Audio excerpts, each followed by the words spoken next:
Zunnun al-Misri mengatakan, ketika aku naik haji, tiba-tiba ada anak muda mengatakan, "Oh Tuhanku, aku telah mengumpulkan tebusanmu, dan engkau maha tahu, lalu apa yang engkau berlakukan pada mereka?" Lalu ku dengar suara, "Tebusanku banyak, dan yang mencariku sedikit." Sebagian sufi ditanya, seberapakah antara Allah subhanahu wa ta'ala dan hambanya? 4 langkah saja, 1 langkah meninggalkan dunia, 1 langkah meninggalkan makhluk, 1 langkah meninggalkan nafsu, dan 1 langkah meninggalkan akhirat, maka sang hamba sudah di hadapan Allah subhanahu wa ta'ala. Jawabnya, Sari berkata, siapa yang bangkit untuk taat kepada Allah ta'ala tanpa ada yang lain, Allah akan memberi minuman dari mata air cinta darinya, dan dihantar menuju tempat yang benar. Sayyidina Ali karramallahu wajhah mengatakan, orang arif manakala keluar dari dunia tak ada pemandu maupun penyaksi di hari kiamat, tidak ada malaikat Ridwan di surga, juga tidak ada malaikat Malik di neraka. Beliau ditanya, lalu di mana sang arif dijumpai? Di hadapan Allah yang Maha Diraja, di tempat yang benar. Ketika mereka bangkit dari kuburnya, mereka tidak bertanya-tanya, mana keluarga dan anakku, mana Jibril dan Mikail, mana surga dan pahala, namun justru berkata, manakah kekasihku dan kemesraan hatiku? Kolbu kaum arifin punya mata yang memandang apa yang tak biasa dipandang manusia. Sedangkan lisannya berkata dengan rahasia batinnya munajat dari malaikat-malaikat mulia di sisinya yang mencatat sayap-sayap yang terbang tanpa bulu hinggap di sisi Rabbul Alamin. Lalu bagai gembalaan di taman suci menari dan meminum dari lautan para rasulnya, para hamba yang menuju kepadanya hingga mendekat, sampai bertemu dengannya. Di balik keajaiban kasih sayang, Rasulullah Shallallahu Alaihi Wasallam bersabda, orang yang memiliki kasih sayang, bakal disayang oleh Allah yang Maha Penyayang, yang Maha Memberi berkah dan Maha Luhur. Karena itu berikan kasih sayang kepada siapapun di muka bumi, maka yang di langit akan menyayangimu. Hadis riwayat Ahmad, Abu Dawud dan Tirmidzi. Dalam hadis yang mulia ini ada keajaiban yang luar biasa dari ilmu-ilmu dan rahasia Allah, di mana Al-Mustafa Nabi Muhammad Shallallahu Alaihi Wasallam memerintahkan adanya cinta dan kasih sayang terhadap semua makhluk di muka bumi, agar kasih sayang dari malaikat luhur di langit melimpah pula. Karena langit adalah jalan bagi turunnya kasih sayang ilahi, dan tempat sumber limpahan-limpahan alam cinta dan kasih sayang, sekaligus tempat hunian para malaikat yang dijadikan sebagai perantara rahasia-rahasia antara dirinya dan para makhluknya. Bila Allah melimpahkan rahmat dalam rahasia malaikat rizki, maka Allah memberikan pertolongan kepada pencari rizki. Bila Allah melimpahkan rahmat kepada rahasia pencatat amal, maka Allah memberikan kelupaan hamba terhadap keburukan-keburukan. Bila Allah melimpahkan pada rahasia malaikat rakib, maka Allah memberikan pertolongan dan kasih sayang. Kasih sayang adalah perilaku jiwa kaum arifin dan sekaligus menjadi miraj kalbunya menuju Tuhannya. Sedangkan hamba-hamba Allah yang arifin tadi merupakan pantulan manifestasi rahmat Tuhan semesta alam bagi para makhluknya, dan Dia adalah Maha Suci dan Maha Cinta dan Kasih. Anak-anak sekalian, bila kalian mewujudkan sifat kasih sayang kepada sesama makhluk, Anda pasti dirahmati. Jika Anda bermajlis dengan kaum arifin, pasti Anda sukses jiwamu. Jika Anda bertanya pada kaum yang penuh hikmah Rabbaniyah, pasti Anda mendapatkan pengetahuan. Segala sesuatu itu ada kuncinya. Kunci ilmu itu bertanya, jika tidak tahu, jika Anda bisa hendaklah bermajlis dengan kaum arifin, yang bisa Anda gali pengetahuan mereka dan hakikat rumusnya, kelembutan isyaratnya, maka sungguh Anda meraih keuntungan, karena yang paling mulia di antara para ulama adalah ulama Robbaniyun, yang sangat agung dibanding siapapun di muka bumi selain Allah, karena mereka ini adalah kekasih-kekasih Allah dan pengemban amanah rahasianya. Maka jagalah kehormatan mereka, gerakkan intuisi mereka dengan bertanya yang baik, karena gejolak ombak dari intuisi kaum arifin itu tidak akan pernah sirna keajaibannya. Maka cukuplah disebut tolol bagi seseorang yang tidak mau belajar pada mereka, meraih limpahan dari kemampuan mereka, padahal Allah subhanahu wa ta'ala telah berfirman, bertanyalah kepada ahli zikir manakala kalian tidak tahu. Nabi Shallallahu Alaihi Wasallam juga bersabda, bermajlislah dengan orang-orang yang berjiwa besar dan bertanyalah kepada para ulama dan bergaulah dengan para ahli hikmah ilahiyah. Adab pencari ilmu. Zunnun al-Misri berkata, Ada seorang tokoh di Maroko diceritakan sifat-sifatnya padaku, hingga akhirnya aku menempuh perjalanan ke sana. Selama 40 hari aku diam di sana, namun aku tidak mendapatkan pengetahuan apa-apa. Saya tahu tokoh itu sangat sibuk dengan Tuhannya, padahal aku pun juga tidak pernah sedikit pun mengurangi rasa hormatku. Suatu hari ia melihatku. "Dari mana seorang pengembara ini?"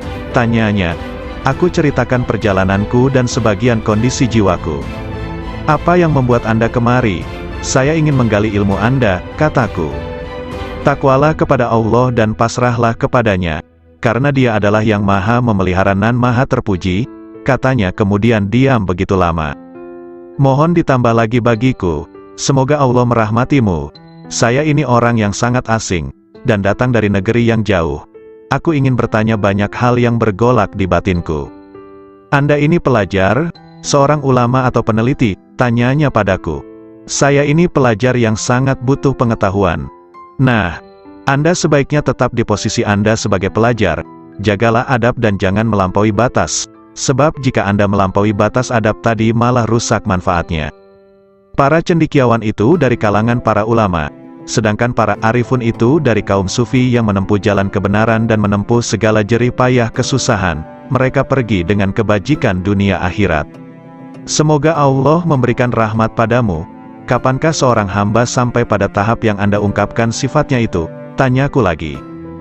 "Jika ia telah keluarkan hatinya dari sebab akibat duniawi." "Kapan seorang hamba bisa demikian?" "Jika ia telah keluar dari merasa bisa berdaya dan berupaya." "Apakah pangkal akhir seorang arif itu?" "Jika semuanya seperti tiada ketika semuanya ada." "Kapan sampai pada martabat sidikin?" "Jika sudah mengenal dirinya." "Kapan mengenal dirinya?"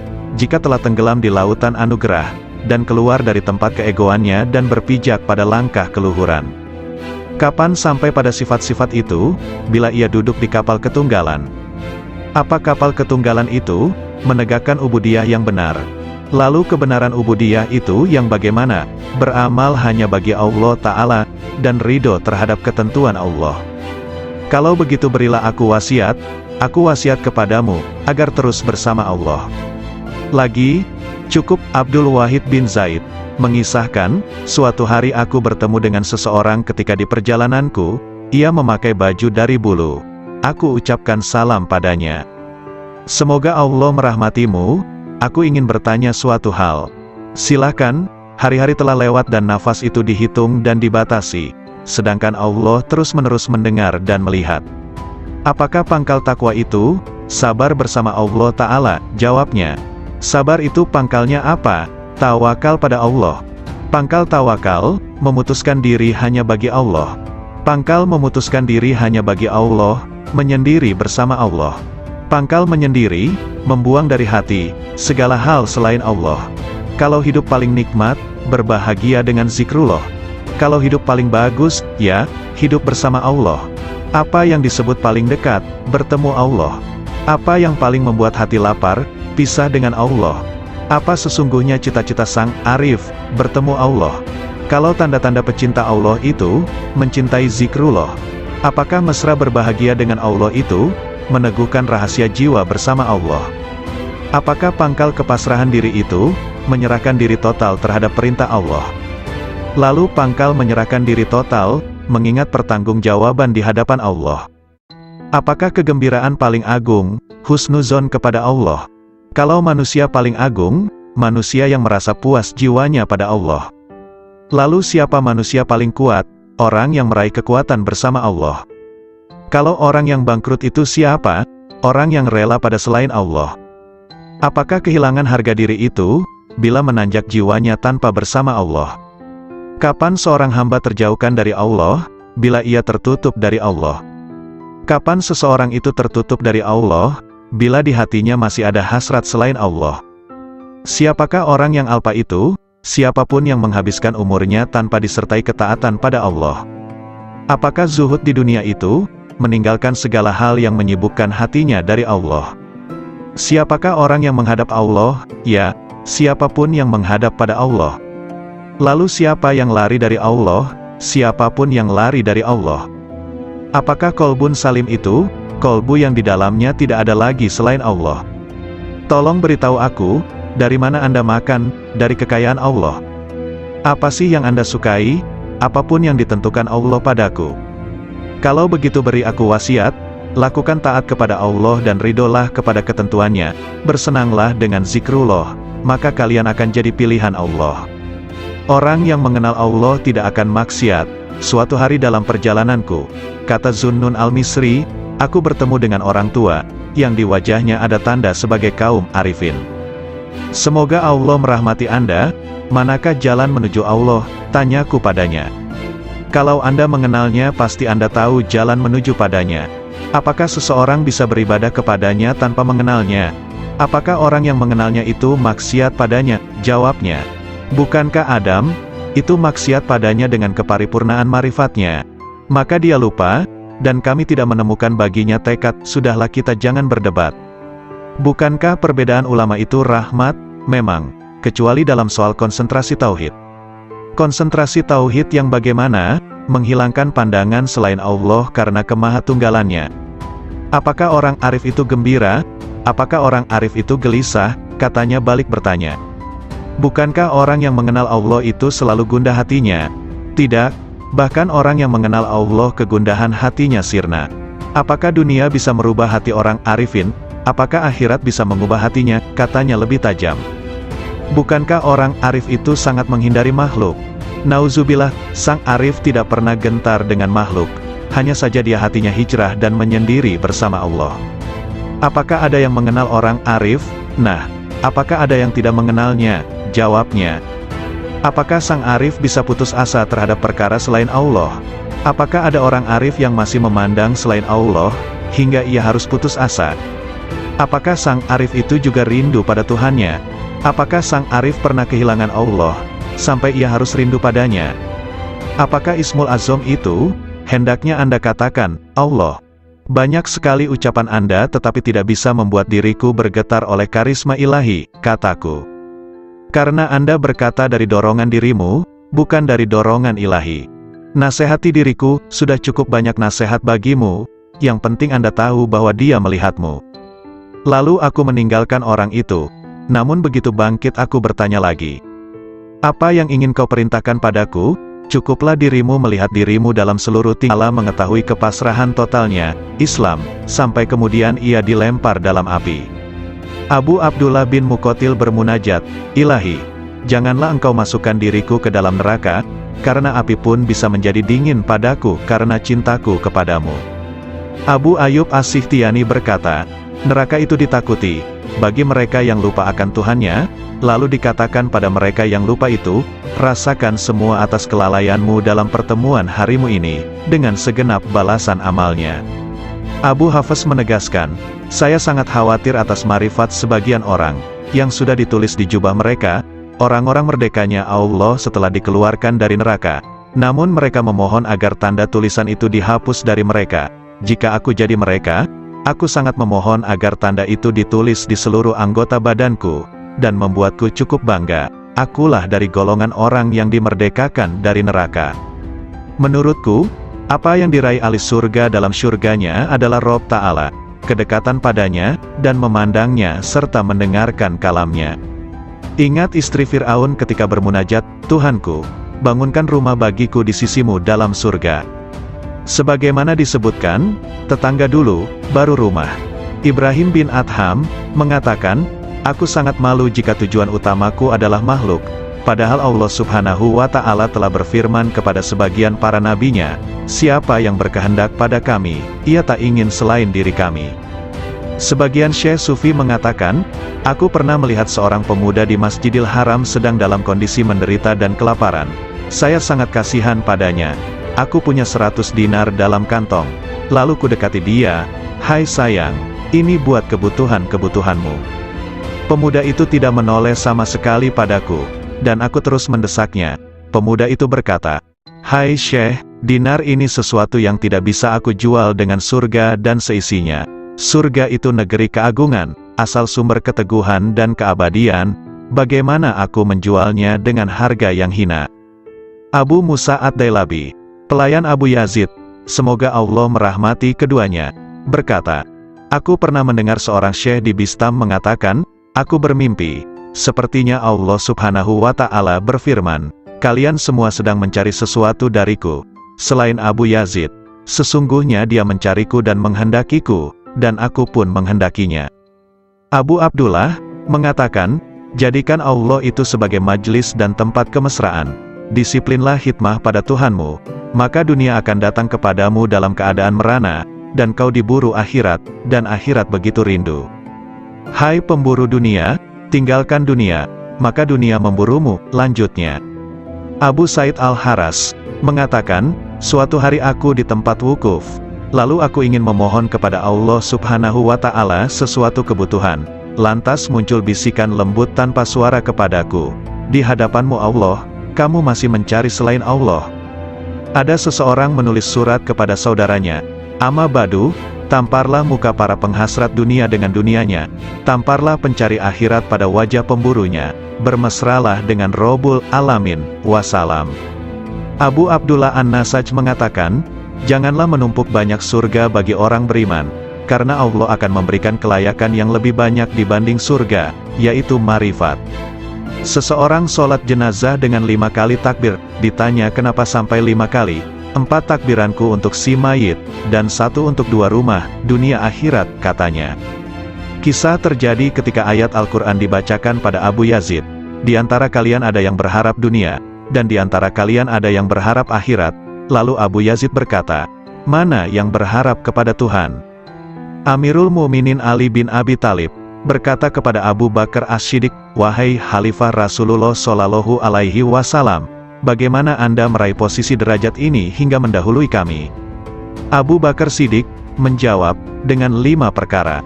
Pertama, aku dapatkan manusia 2 kelompok, pemburu dunia dan pemburu akhirat, sedangkan aku pemburu Tuhan. Kedua, sejak aku masuk Islam, aku tak pernah kenyang dengan makanan dunia. Ketiga, aku tak pernah segar minum minuman dunia. Keempat, jika muncul di hadapanku 2 pilihan amaliyah, amal dunia dan amal akhirat, aku pasti memilih amal akhirat. Kelima, aku berguru, bersahabat, pada Nabi Shallallahu Alaihi Wasallam, dan aku senantiasa bersahabat yang sebaik-baiknya. Sungguh mengherankan, riwayat dari Umar bin Khattab, aku mendengar Rasulullah mengatakan, sesungguhnya amal-amal itu bergantung dengan niat-niatnya, dan sesungguhnya setiap orang tergantung apa yang diniatkan. Maka siapa yang hijrahnya kepada Allah dan Rasul-Nya, maka hijrahnya kepada Allah dan Rasul-Nya. Dan barang siapa yang hijrahnya kepada dunia akan mendapatkan dunia, atau kepada perempuan, akan mengawininya, maka hijrahnya tergantung apa yang diorientasikannya. Hadis riwayat Bukhari, Muslim dan Nasai dan yang lain. Hati kaum arifin senantiasa menuju Rabbul Alamin. Raihlah tujuan perjalanan akhir tanpa hambatan, hanya menuju dan bagi Allah, janganlah kelain Allah. Setiap apa yang kau harapkan teguh dengan hijrah kepada Allah. Riwayat Anas bin Malik berkata, bahwa di bawah dinding di mana Allah Subhanahu wa Ta'ala memberi kabar melalui firman-Nya, dan di bawahnya ada perbendaharaan bagi keduanya, adalah lembaran dari emas, dan emas itu ada tulisan di dalamnya, Bismillahirrohmanirrohim. Aku heran kepada orang yang meyakini kematian, bagaimana ia bisa gembira. Aku heran pada orang yang meyakini takdir, bagaimana ia susah. Aku heran kepada orang yang meyakini adanya neraka, bagaimana ia bisa tertawa. Aku heran dengan orang yang meyakini sirnanya dunia dan penghuninya akan terbalik, bagaimana ia merasa tenteram di dunia. La ilaha illallah Muhammadur Rasulullah. Wahab rahimahullah mengatakan, suatu ketika aku berjalan menuju wilayah Romawi, tiba-tiba ku dengar suara di balik bukit sedang bergema. Oh Tuhanku, aku heran pada orang yang mengenalmu, bagaimana dia malah senang dengan bencimu demi kerelaan pada selain dirimu. Oh Tuhanku, aku heran kepada orang mengenalmu, bagaimana ia masih berharap kepada selain dikau. Lalu aku mencari suara itu. Ternyata di sana ada orang tua yang sedang bersujud, bermunajat. Maha suci Engkau, sungguh mengherankan bagi makhluk, bagaimana mereka ini berharap padamu suatu gantimu. Maha suci Engkau, sungguh mengherankan bagaimana mereka sibuk berbakti kepada selain Engkau.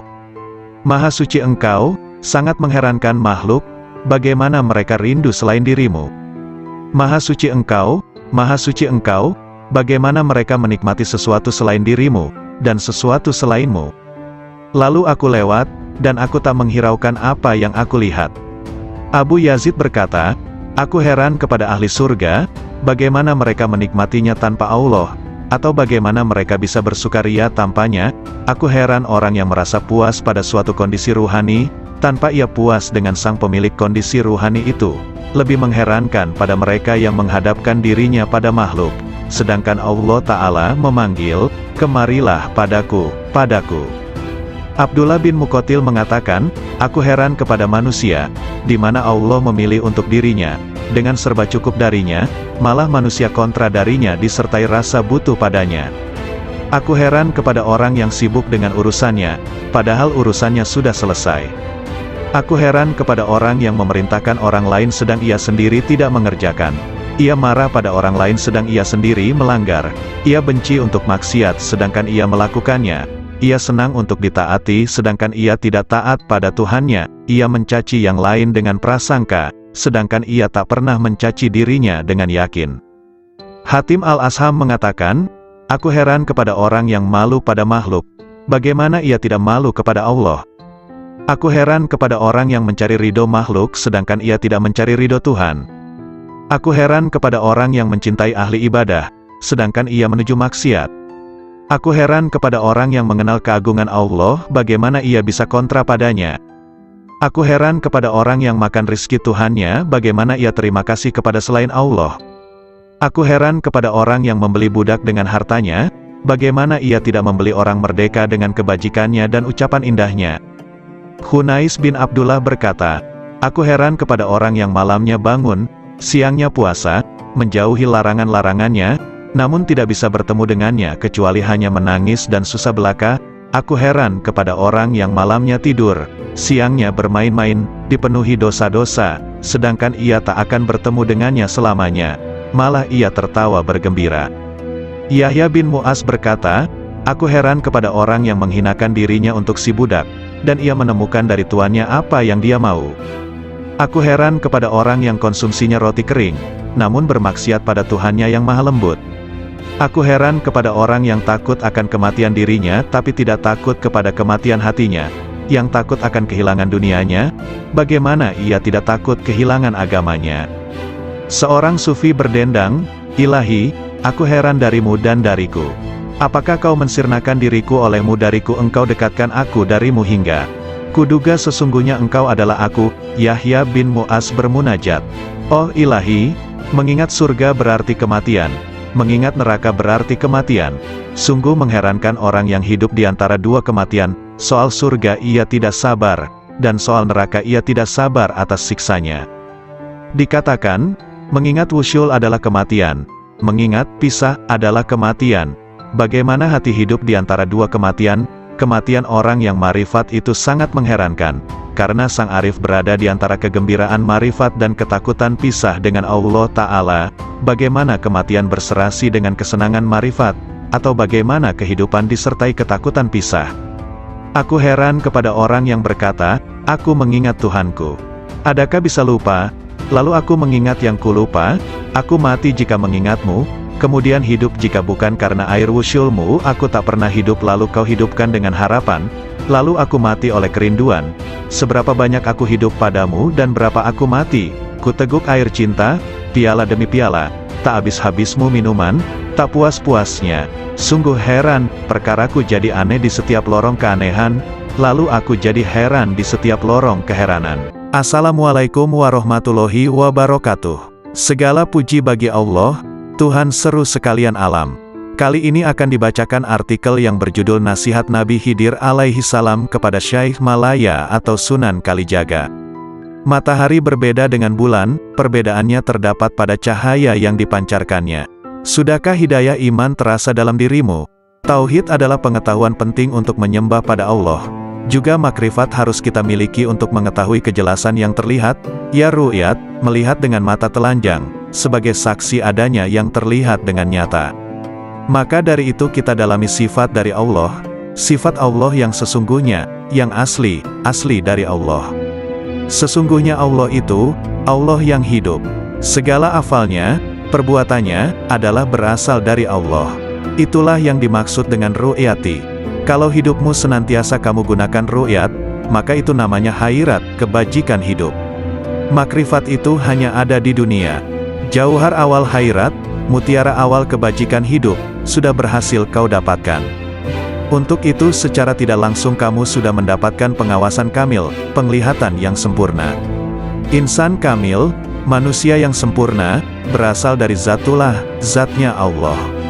Sesungguhnya ketentuan gaib yang tersurat, adalah kehendak zat yang sebenarnya. Sifat Allah berasal dari zat Allah. Dinamakan insan kamil kalau mengetahui keberadaan Allah itu.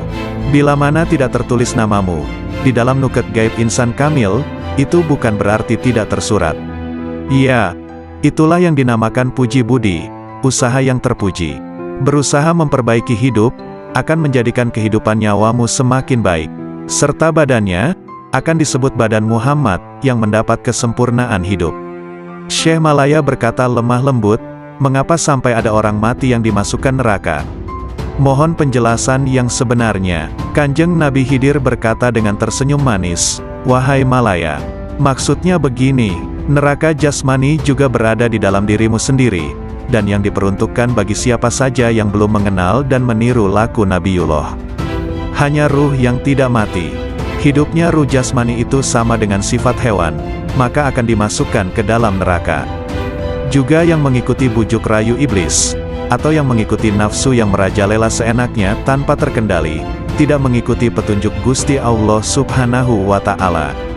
Mengandalkan ilmu saja, tanpa memperdulikan sesama manusia keturunan Nabi Adam, itu disebut iman tadot.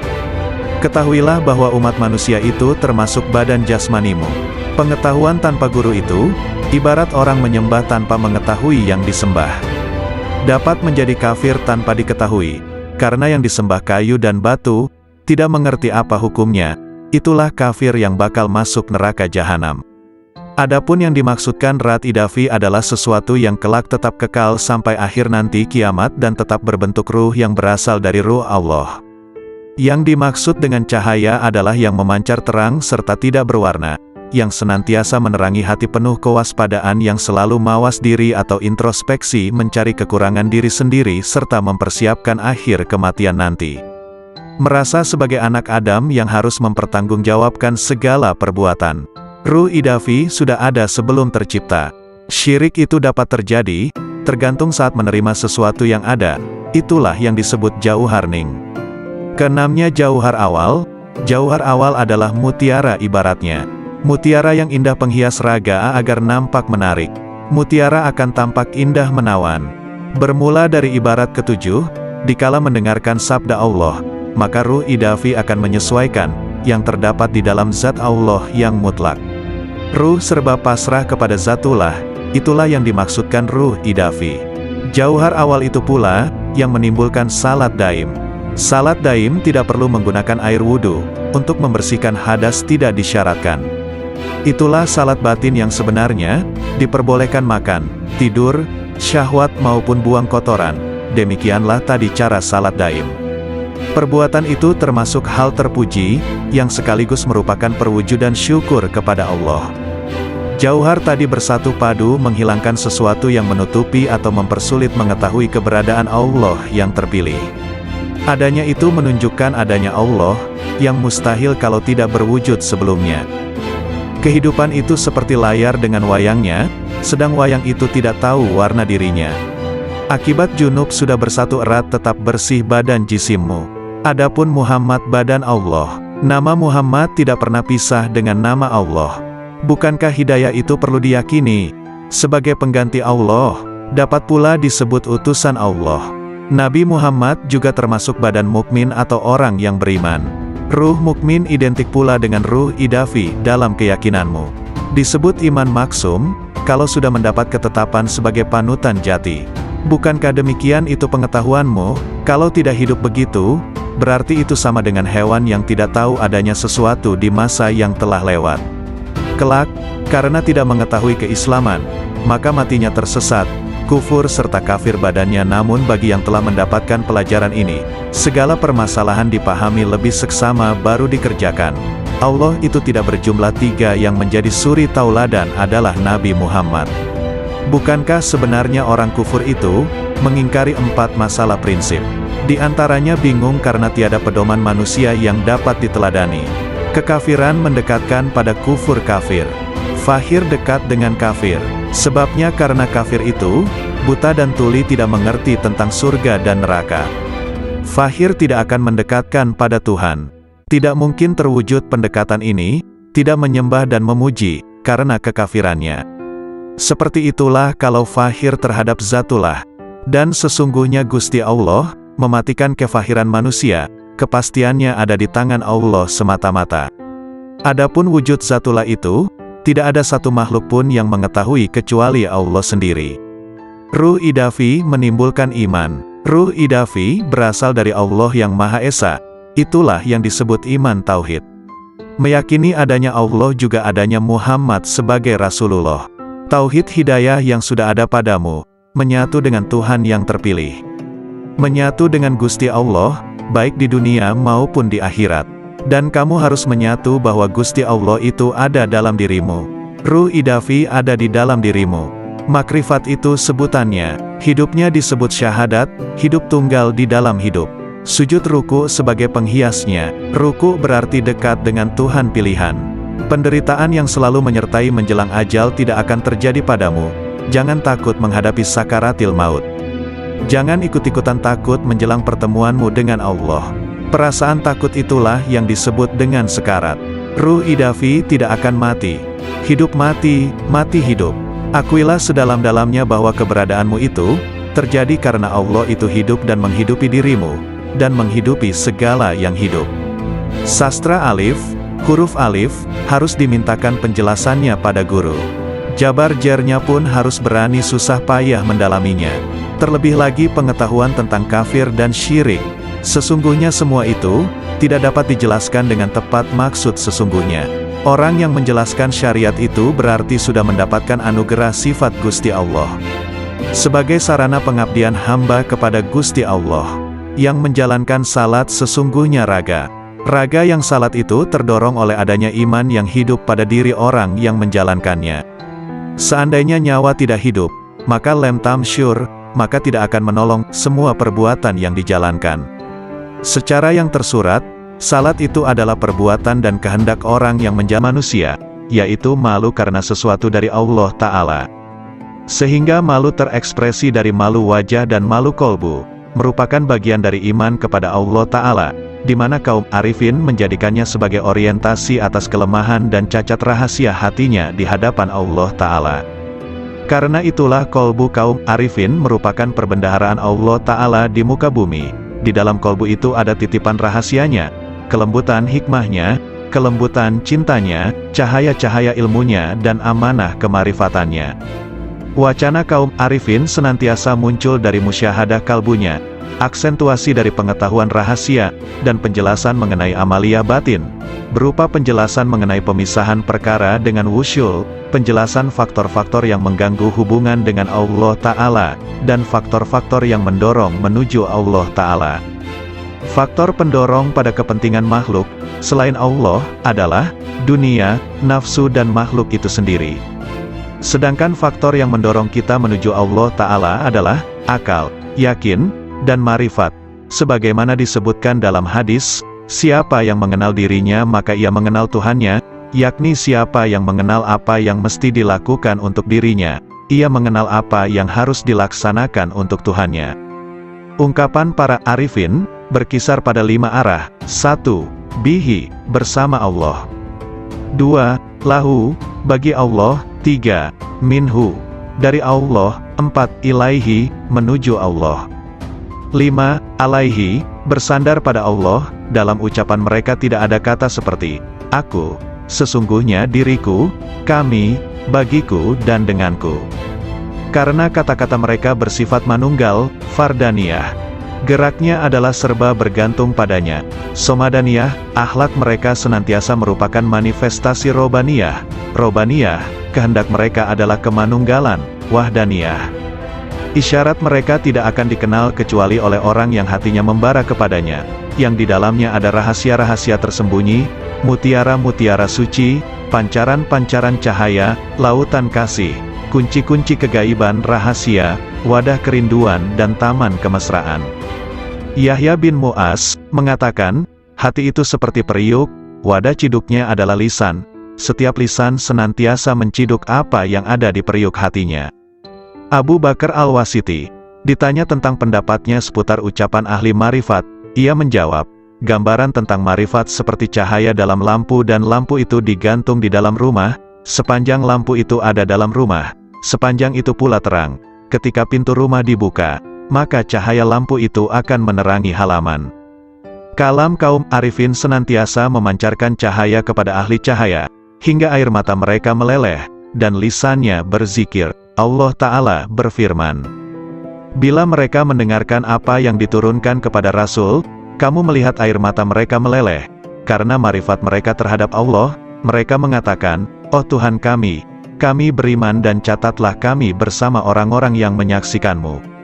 Metafor jiwa kaum arif seperti rumah, hatinya seperti lampu, minyaknya adalah rasa yakin, airnya dari kejujuran hati, pintalannya dari ikhlas, kacanya dari kebeningan dan kerelaan hati, dan gantungannya dari akal. Khauf itu adalah api dalam cahaya, sedangkan raja, harapan, adalah cahaya dalam api. Marifat seperti cahaya dalam cahaya. Lampu itu digantung di pintu lobang, jika seorang arif membuka mulutnya, akan muncul hikmah dari dalam hatinya, mengalirlah cahaya hati lewat mulutnya, lalu cahaya itu membias kepada mereka yang siap disemai cahaya, lalu cahaya saling bergantungan dengan cahaya. Ada sebagian ucapan lebih dahsyat dibanding cahaya matahari, dan sebagian lebih gulita dibanding gelapnya malam. Kalam ahli marifat senantiasa adalah perbendaharaan Tuhan yang Maha Suci, di mana sumber-sumbernya adalah kolbu kaum arifin, di mana Allah memerintahkan agar menginfakkan cahaya itu kepada yang lain yang berhak menerimanya, dalam firman-Nya. Ajaklah mereka ke jalan Tuhanmu dan dengan hikmah dan nasihat yang bagus berilah argumentasi dengan argumen yang lebih bagus. Sesungguhnya Tuhanmu Dia lebih tahu pada orang yang tersesat dari jalannya, dan Ia Maha tahu pada orang yang diberi hidayah. Sebagian arifin ditanya, manakah cahaya yang lebih hebat ketimbang matahari? Marifat, jawabnya, apa yang lebih berguna dibanding air? Ucapan ahli marifat, katanya, apa yang lebih harum aromanya ketimbang minyak kesturi? Waktunya orang arif, apa pekerjaan orang arifin? Memandang pekerjaan rububiyah dan panji-panji kelembutan kudrah, jawabnya. Hasrat orang-orang soleh, Abu Said Al-Balhi, ditanya, kenapa ucapan orang pendahulu, salaf, lebih utama dibanding orang akhir, khalaf? Karena kehendak mereka adalah memuliakan Islam, menyelamatkan jiwa, kasih sayang pada sesama saudara dan ridho kepada Ar-Rahman, jawabnya. Sedangkan kehendak kita adalah memanjakan hawa nafsu, mencari pujian orang dan mencari kenikmatan dunia. Tambahnya lagi, seorang hamba manakala taat pada Tuhannya, Allah memberinya rejeki seteguk air dari sumber marifat, lalu ia mengucapkan dengan lisannya, namun jika ia meninggalkan taatnya, ia tidak akan merusak taat itu, namun tetap tersimpan di hatinya, dan tidak mengucapkannya dengan lisannya, agar ia tetap dalam sesalnya dan menjadi cobaan dengan berbagai ujian. Tiada dua orang beriman yang bertemu, yang keduanya berzikir kepada Allah, melainkan Allah menambah cahaya marifatullah pada kedua hatinya, sebelum keduanya berpisah. Sesungguhnya Allah memunculkan ahli marifat di atas puncak gelombang lautan intuisi, kolbu dan memuliakan mereka di atas perbendaharaan rahasia serta rahasia pengetahuan yang tak terhingga jumlahnya.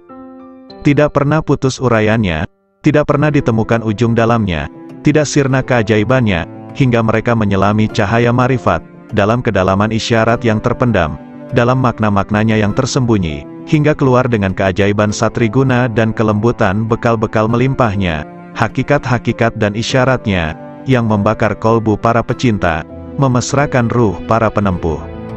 Itulah cahaya dari cahaya hidayah, di mana seorang hamba meraih petunjuk dari kebajikan riayah, penjagaan jiwa, jika meraih taufik dan inayah. Yahya bin Mu'az berkata, aku bertemu kaum arifin yang dilimpahi hikmah. Aku temukan mayoritas mereka tidak memiliki apa-apa, malah mereka dibiayai yang lain. Laits al-Misri, punya saudara yang ada di Iskandariyah. Ketika ia datang, saudaranya menjawab, aku sedang menghadap Allah. Mana faedah dari penghadapanmu pada Tuhanmu? Saudaranya diam. Lalu Laits mengatakan, sang hamba jika menghadap pada Allah dengan keselarasan yang benar, Allah memberikan faedah-faedah yang tak pernah terlintas di hati manusia. Yahya bin Mu'az, manakala bicara suatu hari, tiba-tiba ada orang yang berteriak keras di majelisnya, sembari merobek-robek bajunya. "Hai, apa yang kamu katakan?" Kalam ahli marifat, ketika muncul dari sumber rahasia kemanunggalan, ia menggali hati orang yang dibakar rindu dan cinta dengan apinya, lantas sifat-sifat manusiawi sirna. Karena itu kalimat orang yang bertakwa itu posisinya mendekati wahyu. Suatu ketika ada kata-kata terucap dari mereka, lalu ditanya, "Apa yang membuatmu bicara seperti ini?" "Hatiku mengatakan demikian, bermula dari pikiranku, dari rahasia jiwaku, dari Tuhanku," katanya. Sandaran hikmah adalah wujudnya hikmah, yaitu barang berharga yang hilang dari penempuh. Ketika ditemukan ia ambil, ia tak peduli dari manapun wadahnya, dari manapun diucapkannya, dari hati mana dinukil atau dari dinding mana terukir atau dari kafir mana didengar. Nilai hikmah, dalam sebuah hadis disebutkan, siapa yang ingin ilmu oleh Allah tanpa belajar, mendapatkan petunjuk tanpa hidayah, maka zuhudlah dari dunia. Setiap hikmah ada ahli dan zamannya, dan zaman itu telah berlalu dengan sejumlah besar ahlinya, sedangkan yang tersisa kini hanyalah musibah, maka kami kepada Allah, dan kami kepadanya kembali. Carilah lampu-lampu kalam kaum arifin sebelum mereka wafat, suatu nikmat yang kalian rasakan kemuliaannya, keutamaannya yang paripurna, dan Luqman dipilih oleh Allah dengan hikmah, karena kemuliaan hikmahnya. Hikmah itu sidikun, kebanggaan mutakun, firdaus para arifun, warisan para nabi dan mursalun, burulah sebelum sirna. Dian-dian cahaya manusia di setiap bumi, merekalah ulama generasi mulia. Ilmunya memancarkan cahaya di setiap lembah bagai purnama yang membias tanpa awan. Jalan istiqomah diriwayatkan oleh Ummu Habibah. Ia berkata, bahwa Rasulullah Shallallahu Alaihi Wasallam bersabda, "Tak seorang pun hamba yang muslim, sholat lillahi ta'ala setiap hari 12 rakaat, sholat sunnah, bukan sholat fardu, kecuali Allah membangunkan rumah di dalam surga." Hadis riwayat Muslim, Abu Dawud, Tirmidzi dan Nasai. Hadis ini memotivasi untuk menegakkan ibadah-ibadah sunnah, karena ibadah sunnah salah satu bentuk takarub kepada Allah Ta'ala, sekaligus menjadi bekal kaum arifun dalam menempuh jalan menuju kepada Allah Subhanahu wa Ta'ala, sekaligus menjadi perilaku kaum yang mengkhususkan, menyendiri, jiwanya di sisi Allah Subhanahu wa Ta'ala. Anak-anak sekalian, ketahuilah, siapa yang hakikat batinnya menyendiri bersama Allah secara total, dan rahasia sirnya benar-benar manunggal, akan terbuka seluruh tirai, segala bukti menjadi nyata, ketika musyahadah pada cahaya al-haq Allah Subhanahu wa Ta'ala. Di sanalah Allah menuangkan minuman dengan gelas cintanya, hingga ia mabuk dari lainnya, segalanya menjadi riang dan ringan, segala diamnya adalah zikir, nafasnya adalah tasbih, kalamnya adalah penyucian, dan tidurnya adalah sholat, doa. Sang hamba senantiasa menaiki kendaraan marifat, hingga bertemu yang dimarifati. Bila sudah bertemu, ia abadi selamanya bersamanya, tidak berpaling ke lainnya. Kolbu itu ibarat istana, dan marifat adalah rajanya, akal adalah menterinya yang punya departemen dan instrumen, lisan sebagai penerjemah, sedangkan rahasia batinnya dari Hazanah Ar-Rahman, masing-masing konsisten dengan posisinya, sedangkan arah seluruhnya adalah istiqomahnya sir bersama Allah Subhanahu wa Ta'ala. Bila sir istiqomah, maka marifat menjadi istiqomah, lalu akal menjadi lurus. Bila akal konsisten, kolbu akan konsisten. Bila kolbu konsisten, jiwa akan konsisten. Bila nafsu konsisten, dalam pengendalian, perilaku batin akan konsisten. Sir dicahayai oleh sifat jamal dan jalalnya. Akal dicahayai oleh cahaya kesadaran dan renungan pelajaran. Kolbu dicahayai oleh cahaya rasa takut dan cinta disertai kontemplasi fikiran. Nafsu dicahayai dengan cahaya olah jiwa dan pengekangan. Sir adalah lautan dari samudera anugerah pemberiannya, dan gelombangnya tak terhingga, tiada henti pula. Jika sir konsisten bersama Allah Subhanahu wa Ta'ala, maka senantiasa akan abadi dalam musyahadah, dan sirna dari penglihatan pada istiqomahnya. Perlu diketahui bahwa jalan istiqomah, konsistensi, itu laksana tenda agung dari jalan akhirat, dan berjalan di tepinya lebih sulit dibanding jalan di tepian akhirat. Alam rahasia bisa menjadi tipu daya, karena Allah Subhanahu wa Ta'ala tidak suka pada hati hamba yang masih ada cinta pada yang lain selain Dia. Mereka tidak ingin sesuatu dari Allah kecuali Allah. Dalam sebagian kitabnya Allah Ta'ala berfirman, "Bila yang kesibukan jiwa hambaku lebih kepadaku dibanding yang lain, maka kujadikan nikmat dan hasrat ada dalam mencintaiku, dan aku singkapkan hijab antara diriku dengan dirinya." Ada seseorang sedang masuk dalam tempat Syekh Sari As-Sakati. Lantas lelaki itu bertanya, "Manakah yang bisa mendekatkan pada Allah Ta'ala, hingga sang hamba bisa mendekat kepadanya?" Maka As-Sari menangis, lalu berkata, "Orang seperti Anda ini masih bertanya seperti itu. Yang paling utama cara mendekatkan hamba kepada Allah Subhanahu wa Ta'ala, hendaknya Allah Subhanahu wa Ta'ala muncul di hatimu, dan Anda tidak mau sama sekali pada dunia dan akhirat, kecuali hanya padanya." Ibrahim bin Adham mengatakan, "Puncak dari hasrat dan citaku dalam hubunganku dengan Allah Ta'ala adalah, hendaknya Dia menjadikan diriku condong terus kepadanya, hingga aku tak memandang apapun selain Dia, dan aku tidak sibuk dengan siapapun selain sibuk dengannya. Aku tak peduli Dia jadikan diriku jadi debu, atau hilang sama sekali." Nabi Ibrahim pernah ditanya, "Dengan cara apa Anda dapatkan keakraban dengan Allah Ta'ala?" "Dengan memutuskan diriku hanya kepada Tuhanku, dan pilihanku kepadanya dibanding lainnya, serta aku tidak pernah makan kecuali bersama tamuku." Rabia Al-Basriyah mengatakan, "Oh Tuhanku, hasratku di dunia dan di akhirat nanti hanya mengingatmu, dan hasratku di akhirat dari akhirat hanya memandangmu, maka lakukanlah antara keduanya sekehendakmu." Abu Yazid Al-Bistami menegaskan, "Rahasia batinku naik menuju Allah Subhanahu wa Ta'ala, lalu terbang dengan sayap marifat dengan cahaya kecerdasan di cakrawala wahdaniyah, kemahatunggalannya. Tiba-tiba nafsu menghadapku dan berkata, 'Kemana kau pergi? Akulah nafsumu dan engkau harus bersamaku.' Namun rahasia batinku, sir, sama sekali tidak menoleh padanya. Kemudian makhluk-makhluk lain menghadap sirku, mereka bertanya, 'Kemana kau pergi? Kami adalah teman dan tempat curhatmu, engkau harus bersama kami, demi solidaritas padamu.' Sirku sama sekali tidak menoleh. Lantas surga dengan segenap isinya menghadap sirku. Mereka bertanya, 'Kemana engkau pergi? Engkau itu bagiku dan engkau harus di sini denganku.' Maka sirku sama sekali tidak berpaling. Lalu anugerah dan pemberian menghadapku, begitu juga karomah-karomah, hingga melewati kerajaannya, sampai pada kemah Fardaniyah, ketunggalannya, lantas melampaui universalitas dan keakuan, hingga sirku sampai di hadapan Allah Subhanahu wa Ta'ala. Dialah yang kucari." Allah Subhanahu wa Ta'ala berfirman kepada Nabi Musa, "Wahai Musa, sesungguhnya orang yang menjumpaiku pasti tidak akan kembali dariku, dan tidak akan kembali kecuali dari jalan lurusku."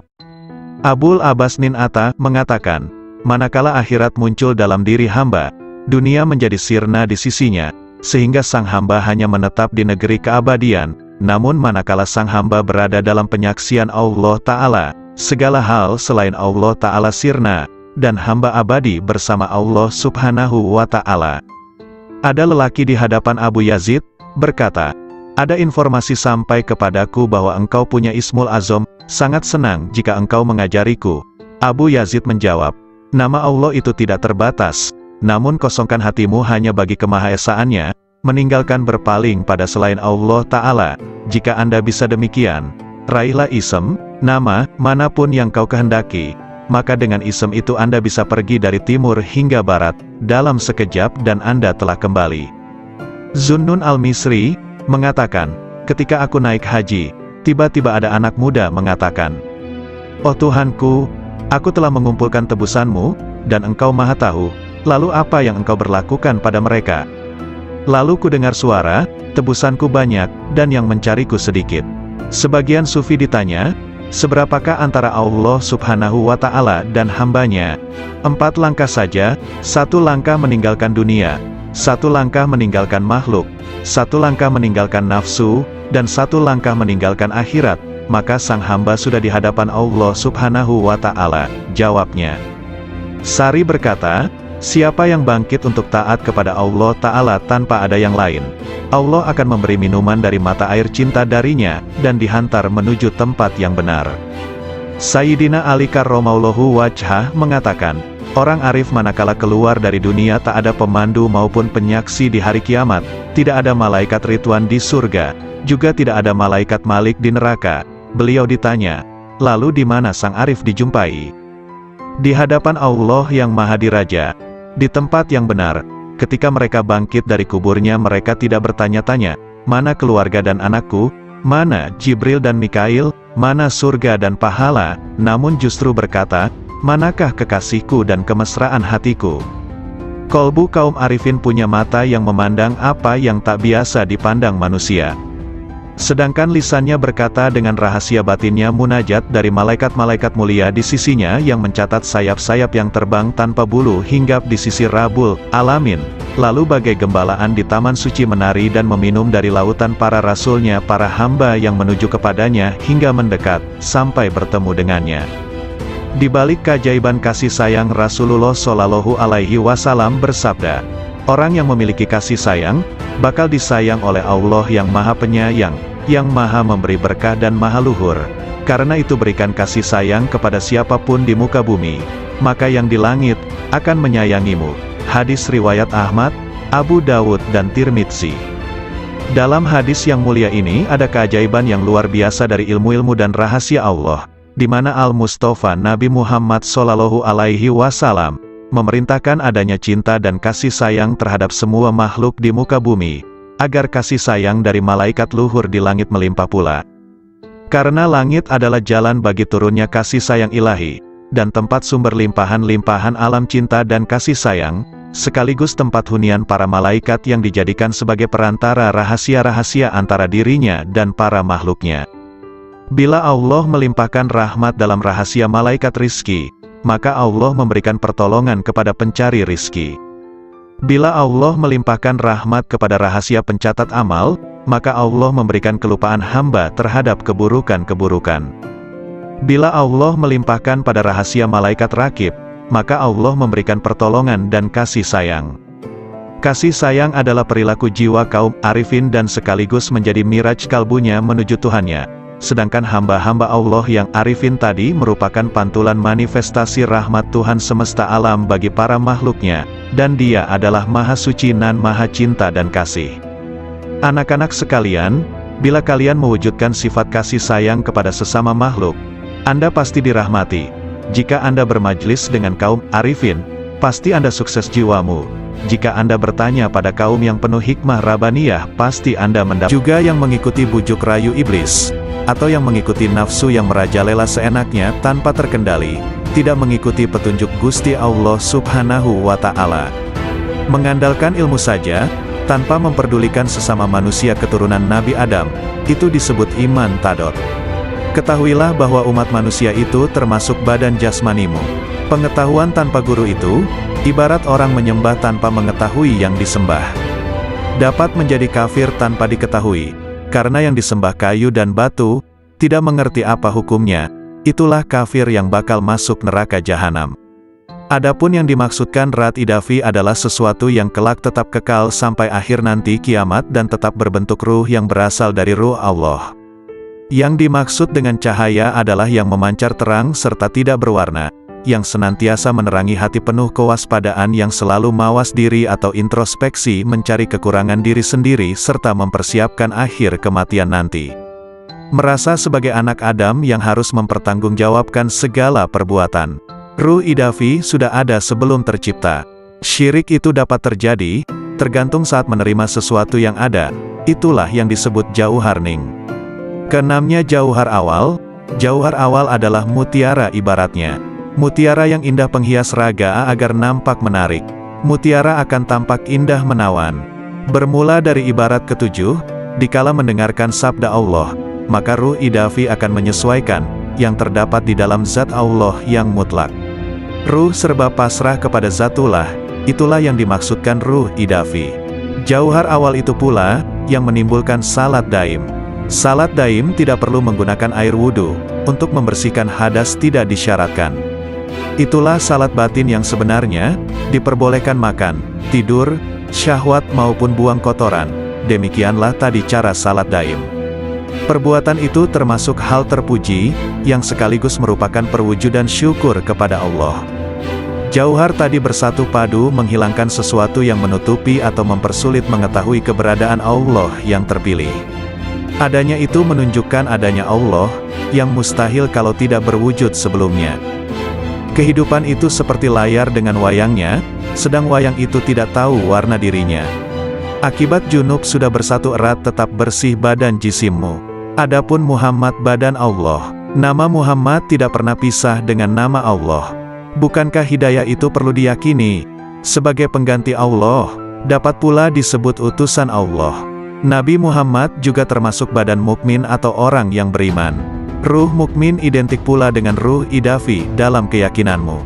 Disebut iman maksum, kalau sudah mendapat ketetapan sebagai panutan jati. Bukankah demikian itu pengetahuanmu? Kalau tidak hidup begitu, berarti itu sama dengan hewan yang tidak tahu adanya sesuatu di masa yang telah lewat. Kelak, karena tidak mengetahui keislaman, maka matinya tersesat, kufur serta kafir badannya. Namun bagi yang telah mendapatkan pelajaran ini, segala permasalahan dipahami lebih seksama baru dikerjakan.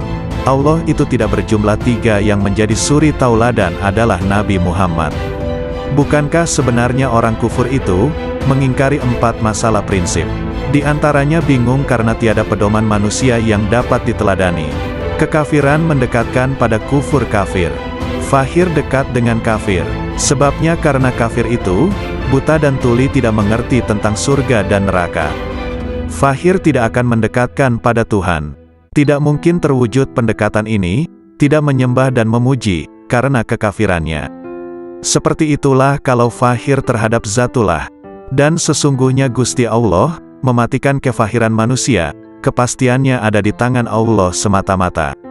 Adapun wujud zatullah itu, tidak ada satu makhluk pun yang mengetahui kecuali Allah sendiri. Ruh idafi menimbulkan iman. Ruh idafi berasal dari Allah yang Maha Esa. Itulah yang disebut iman tauhid. Meyakini adanya Allah juga adanya Muhammad sebagai Rasulullah. Tauhid hidayah yang sudah ada padamu, menyatu dengan Tuhan yang terpilih. Menyatu dengan Gusti Allah, baik di dunia maupun di akhirat. Dan kamu harus menyatu bahwa Gusti Allah itu ada dalam dirimu. Ruh idafi ada di dalam dirimu. Makrifat itu sebutannya, hidupnya disebut syahadat, hidup tunggal di dalam hidup. Sujud ruku sebagai penghiasnya, ruku berarti dekat dengan Tuhan pilihan.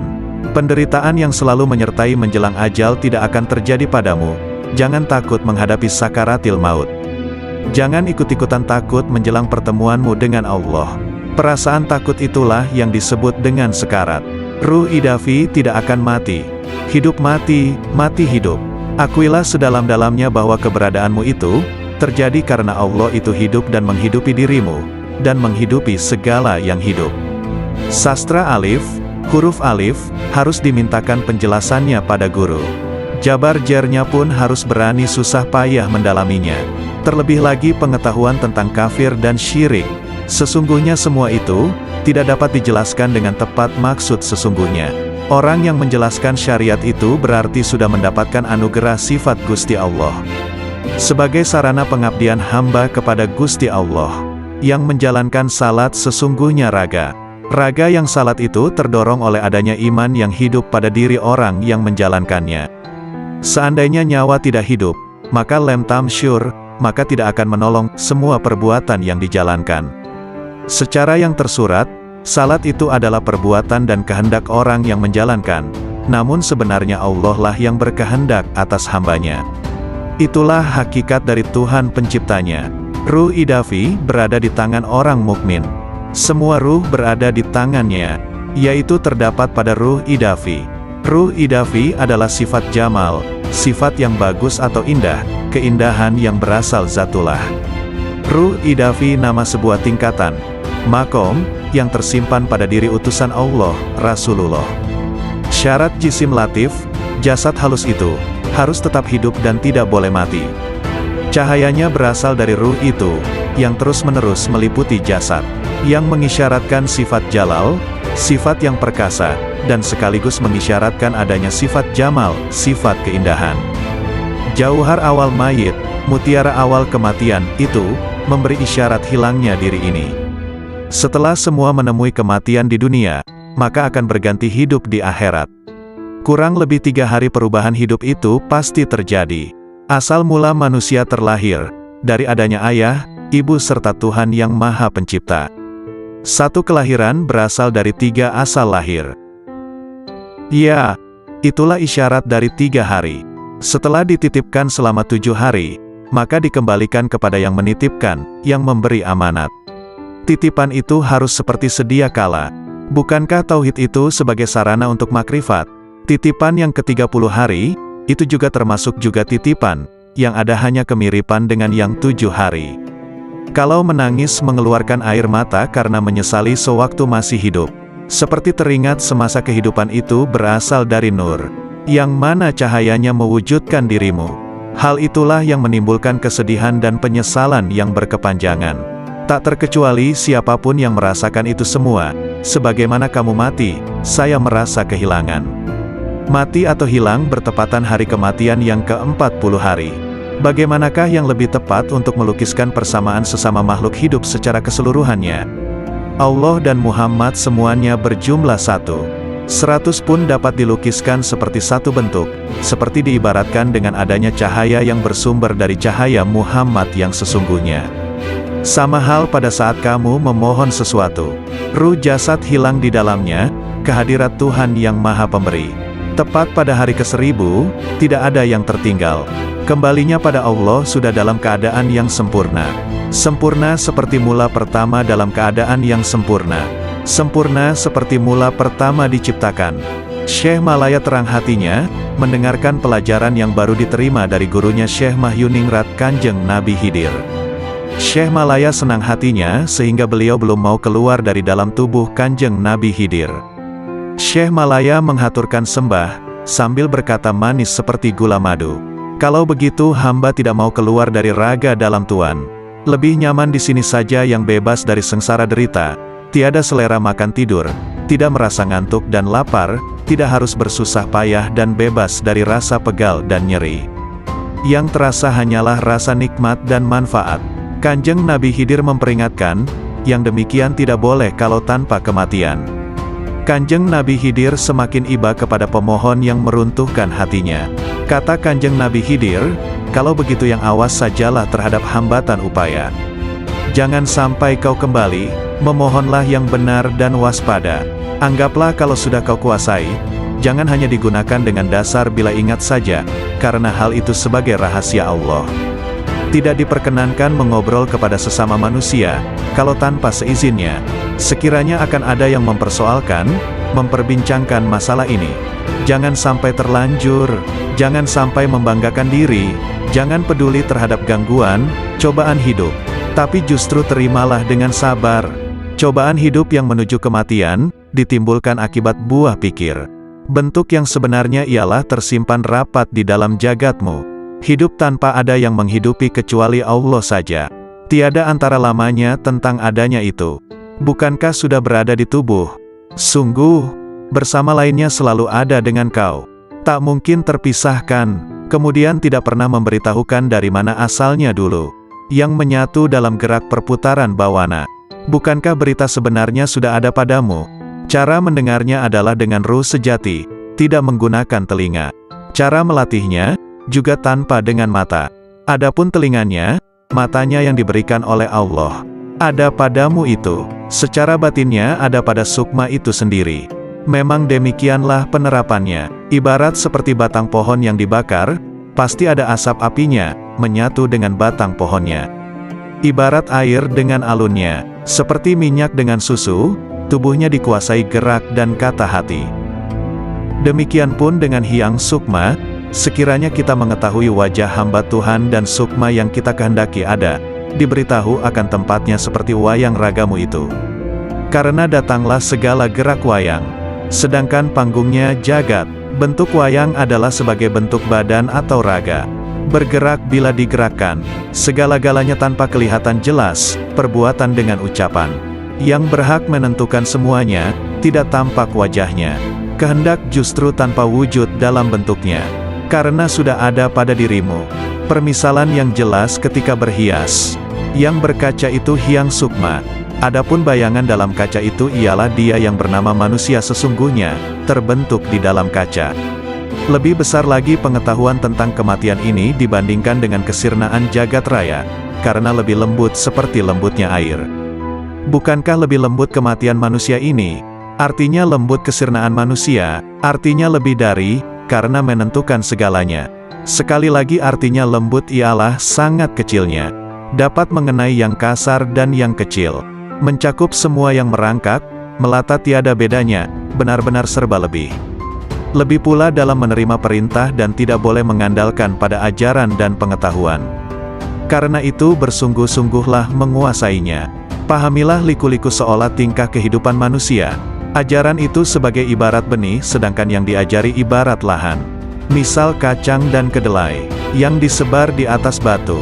Kalau batunya tanpa tanah pada saat kehujanan dan kepanasan, pasti tidak akan tumbuh. Tapi bila kau bijaksana, melihatmu musnahkanlah pada matamu. Jadikanlah penglihatanmu sukma dan rasa. Demikian pula wujudmu, suaramu. Serahkan kembali kepada yang empunya suara. Justru kau hanya mengakui saja sebagai pemiliknya. Sebenarnya hanya mengatasnamai saja. Maka dari itu kau jangan memiliki kebiasaan yang menyimpang, kecuali hanya kepada Hyang Agung. Dengan demikian kau hang raga sukma, yaitu kata hatimu sudah bulat menyatu dengan Kawula Gusti. Bicarakanlah menurut pendapatmu. Bila pendapatmu benar-benar meyakinkan, bila masih merasakan sakit dan was-was, berarti kejangkitan bimbang yang sebenarnya. Bila sudah menyatu dalam satu wujud, apa kata hatimu dan apa yang kau rasakan? Apa yang kau pikir terwujud ada? Yang kau cita-citakan tercapai? Berarti sudah benar untukmu, sebagai upah atas kesanggupanmu sebagai khalifah di dunia. Bila sudah memahami dan menguasai amalan dan ilmu ini, hendaknya semakin cermat dan teliti atas berbagai masalah. Masalah itu satu tempat dengan pengaruhnya. Sebagai ibaratnya sekejap pun tak boleh lupa. Lahiriah kau landasilah dengan pengetahuan 4 hal.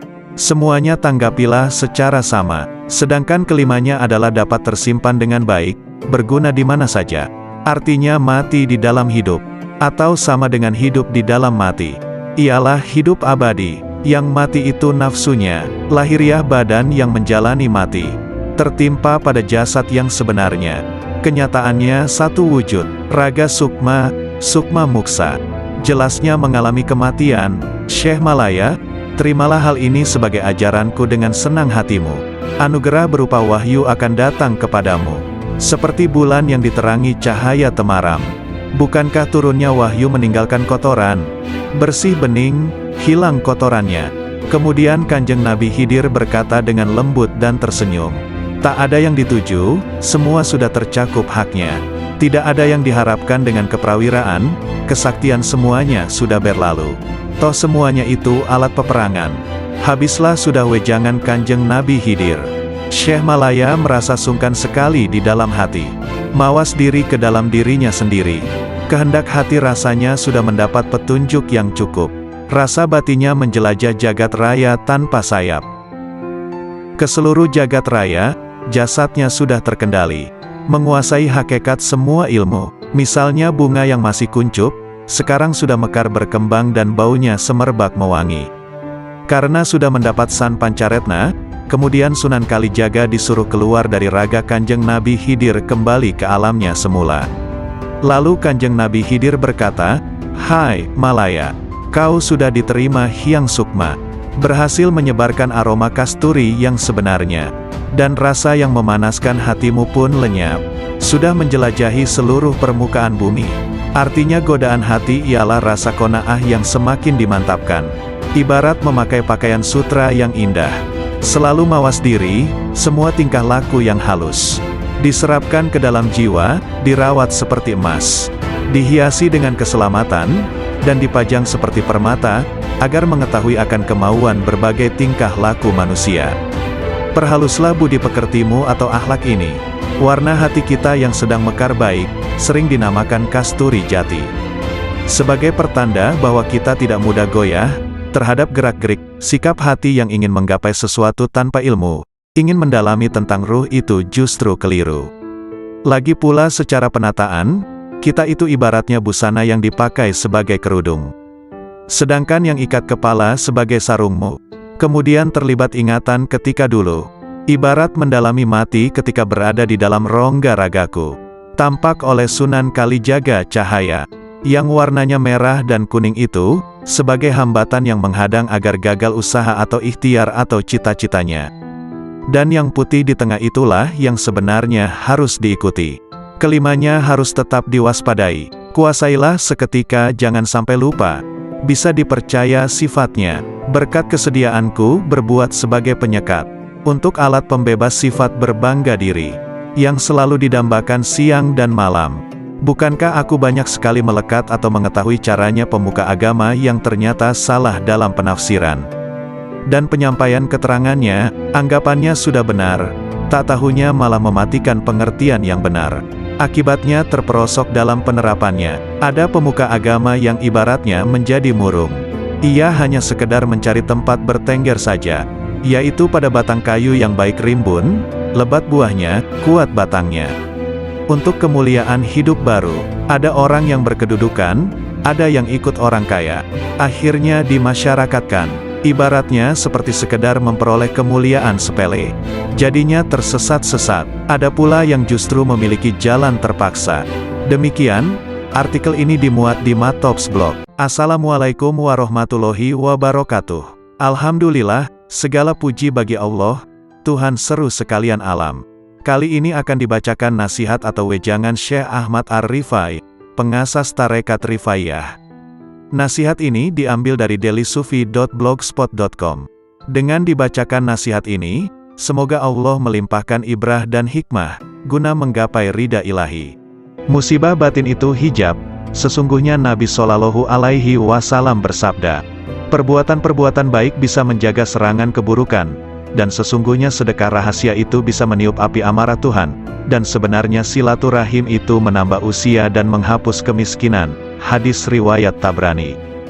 Dalam hadis yang mulia ini ada pelajaran akhlak mulia, di mana kaum arifin membumbung menuju Rabb-Nya, sebab asas dari marifat adalah makarimul akhlak, semulia-mulianya akhlak, sedangkan akhlak buruk adalah, nauzubillah, adalah wujud terhijabnya rahasia batin dari Allah Ta'ala.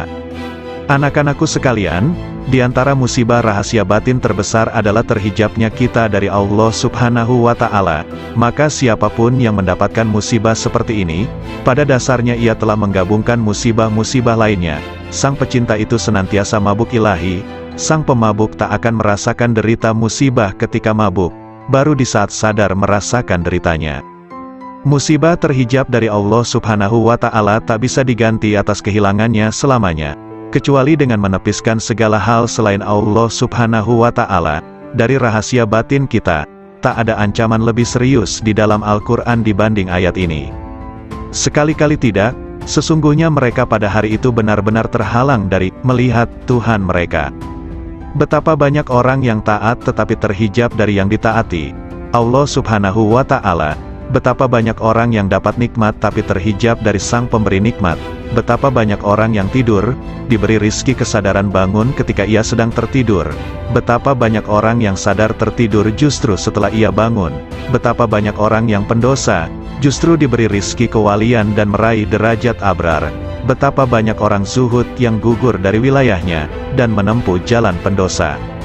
Hijab itu siksa jauh dari Allah Subhanahu wa Ta'ala. Betapa banyak ahli amal yang terhijab gara-gara melihat amalnya, jauh dari memandang anugerah Allah Subhanahu wa Ta'ala, hingga mata hatinya buta. Lalu ia terlempar jauh, sementara ia menduga dirinya telah sampai, wusyul, kepada Allah Subhanahu wa Ta'ala, dan tidak ada yang lebih mengerikan di mata orang arif dibanding hijab itu sendiri, walau sekejap mata. Padahal siksa Allah Subhanahu wa Ta'ala terbesar pada hamba adalah hijab dan terjauhkan darinya.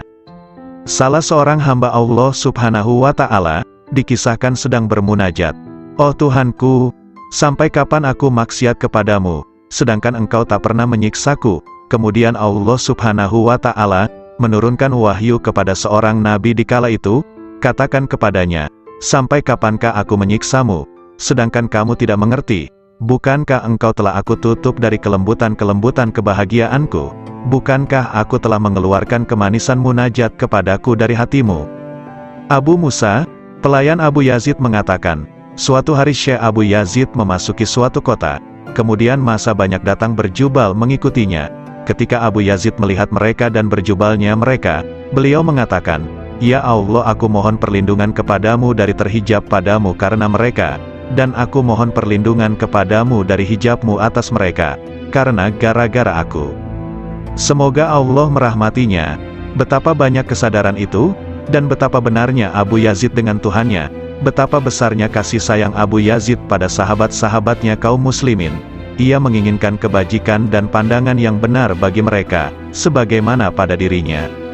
Ingatlah, hai orang yang bergaul dengan massa, dan massa yang fanatik kepada Anda, hati-hati, betapa banyak ketukan-ketukan sandal di sekitar toko sirna dari kepalanya, betapa banyak hilang agamanya, ya Allah selamatkan, ya Allah selamatkan. Manusia terbagi menjadi 4 golongan. 1. Ada orang yang hatinya memandang tajam, dengan pandangan cahaya yakin atas rahasia ciptaannya dan keparipurnaan kuasanya. 2. Ada orang yang akalnya tajam, memandang dengan cahaya kecerdasannya pada janji dan ancamannya. 3. Ada orang yang rahasia batinnya, sir, tajam, memandang setiap saat dengan cahaya marifat kepada Allah Subhanahu wa Ta'ala. 4. Ada orang yang dijadikan oleh Allah Subhanahu wa Ta'ala tertutup, tidak sama sekali bisa memandang, dan inilah yang disebut dalam ayat, dan siapa yang buta mata hatinya di dunia ini, maka di akhirat lebih buta dan lebih sesat jalannya. Ingatlah, orang kafir itu tertutup dari cahaya hidayah oleh kegelapan sesat. Ahli maksiat tertutup dari cahaya takwa oleh kegelapan alpa. Ahli ibadah tertutup dari cahaya taufik dan pertolongan Allah Ta'ala oleh kegelapan memandang ibadahnya. Bila Allah Subhanahu wa Ta'ala menghilangkan hijab-hijab ini, mereka akan memandang dengan mata cahaya menuju cahaya, maka pada saat itulah mereka terhijab dari segala hal selain Allah Subhanahu wa Ta'ala. Siapa yang memandang pada gerak dan perbuatannya ketika taat kepada Allah Ta'ala, pada saat yang sama ia telah terhijab dari sang empunya gerak dan perbuatan, dan ia jadi merugi besar. Siapa yang memandang sang empunya gerak dan tindakan, ia akan terhijab dari memandang gerak dan perbuatannya sendiri, sebab ketika ia melihat kelemahannya dalam mewujudkan tindakan dan menyempurnakannya, ia telah tenggelam dalam anugerahnya. Terkadang seseorang terhijab dari manisnya ibadah, melalui memandang ibadahnya. Terkadang seseorang terhijab dari kebenaran kehendak, karena memandang manisnya ekstase. Terkadang seseorang terhijab dari memandang Allah Subhanahu wa Ta'ala, sang pemberi anugerah, karena memandang anugerah itu sendiri. An-Nasaj mengatakan, siapa yang memandang dirinya dalam ibadahnya, berarti tidak bisa bersih dari ujub. Siapa yang memandang makhluk, ia tak akan bersih dari riya. Siapa yang memandang taatnya, tak akan bersang sholat jenazah dengan 5 kali takbir. Ditanya kenapa sampai 5 kali, 4 takbiranku untuk si mayit, dan 1 untuk 2 rumah, dunia akhirat, katanya. Kisah terjadi ketika ayat Al-Quran dibacakan pada Abu Yazid. Di antara kalian ada yang berharap dunia, dan di antara kalian ada yang berharap akhirat. Lalu Abu Yazid berkata, mana yang berharap kepada Tuhan? Amirul Mukminin Ali bin Abi Thalib berkata kepada Abu Bakar As-Siddiq, wahai Khalifah Rasulullah Shallallahu Alaihi Wasallam, bagaimana Anda meraih posisi derajat ini hingga mendahului kami? Abu Bakar Siddiq menjawab, dengan 5 perkara. Pertama, aku dapatkan manusia 2 kelompok, pemburu dunia dan pemburu akhirat, sedangkan aku pemburu Tuhan.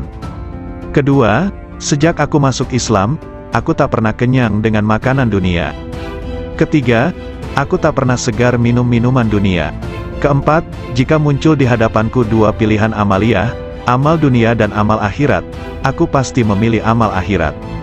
Kelima, aku berguru, bersahabat, pada Nabi Shallallahu Alaihi Wasallam, dan aku senantiasa bersahabat yang sebaik-baiknya. Sungguh mengherankan, riwayat dari Umar bin Khattab, aku mendengar Rasulullah mengatakan, sesungguhnya amal-amal itu bergantung dengan niat-niatnya, dan sesungguhnya setiap orang tergantung apa yang diniatkan.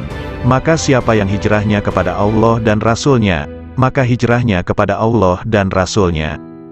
Dan barang siapa yang hijrahnya kepada dunia akan mendapatkan dunia, atau kepada perempuan, akan mengawininya, maka hijrahnya tergantung apa yang diorientasikannya. Hadis riwayat Bukhari, Muslim dan Nasai dan yang lain. Hati kaum arifin senantiasa menuju Rabbul Alamin. Raihlah tujuan perjalanan akhir tanpa hambatan, hanya menuju dan bagi Allah, janganlah kelain Allah. Setiap apa yang kau harapkan teguh dengan hijrah kepada Allah. Riwayat Anas bin Malik berkata, bahwa di bawah dinding di mana Allah Subhanahu wa Ta'ala memberi kabar melalui firman-Nya. Dan di bawahnya ada perbendaharaan bagi keduanya, adalah lembaran dari emas, dan emas itu ada tulisan di dalamnya, Bismillahirrohmanirrohim. Aku heran kepada orang yang meyakini kematian, bagaimana ia bisa gembira.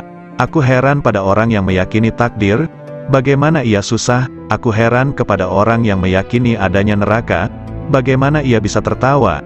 Aku heran dengan orang yang meyakini sirnanya dunia dan penghuninya akan terbalik, bagaimana ia merasa tenteram di dunia.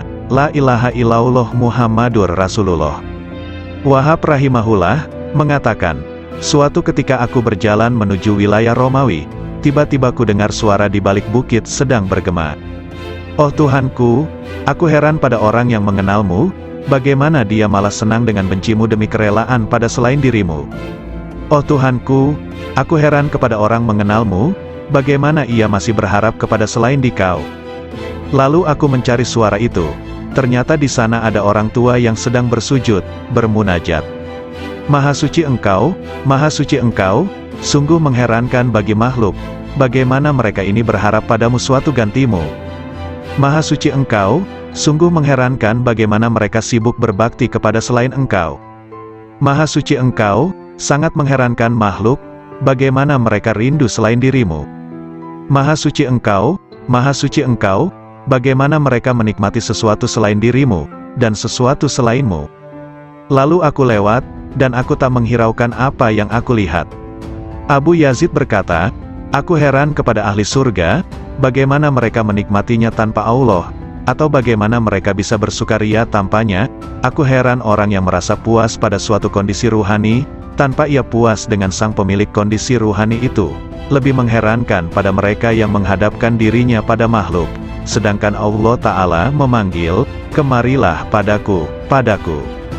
Abdullah bin Muqatil mengatakan, aku heran kepada manusia, di mana Allah memilih untuk dirinya, dengan serba cukup darinya, malah manusia kontra darinya disertai rasa butuh padanya.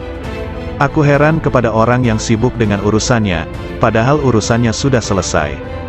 Aku heran kepada orang yang memerintahkan orang lain sedang ia sendiri tidak mengerjakan.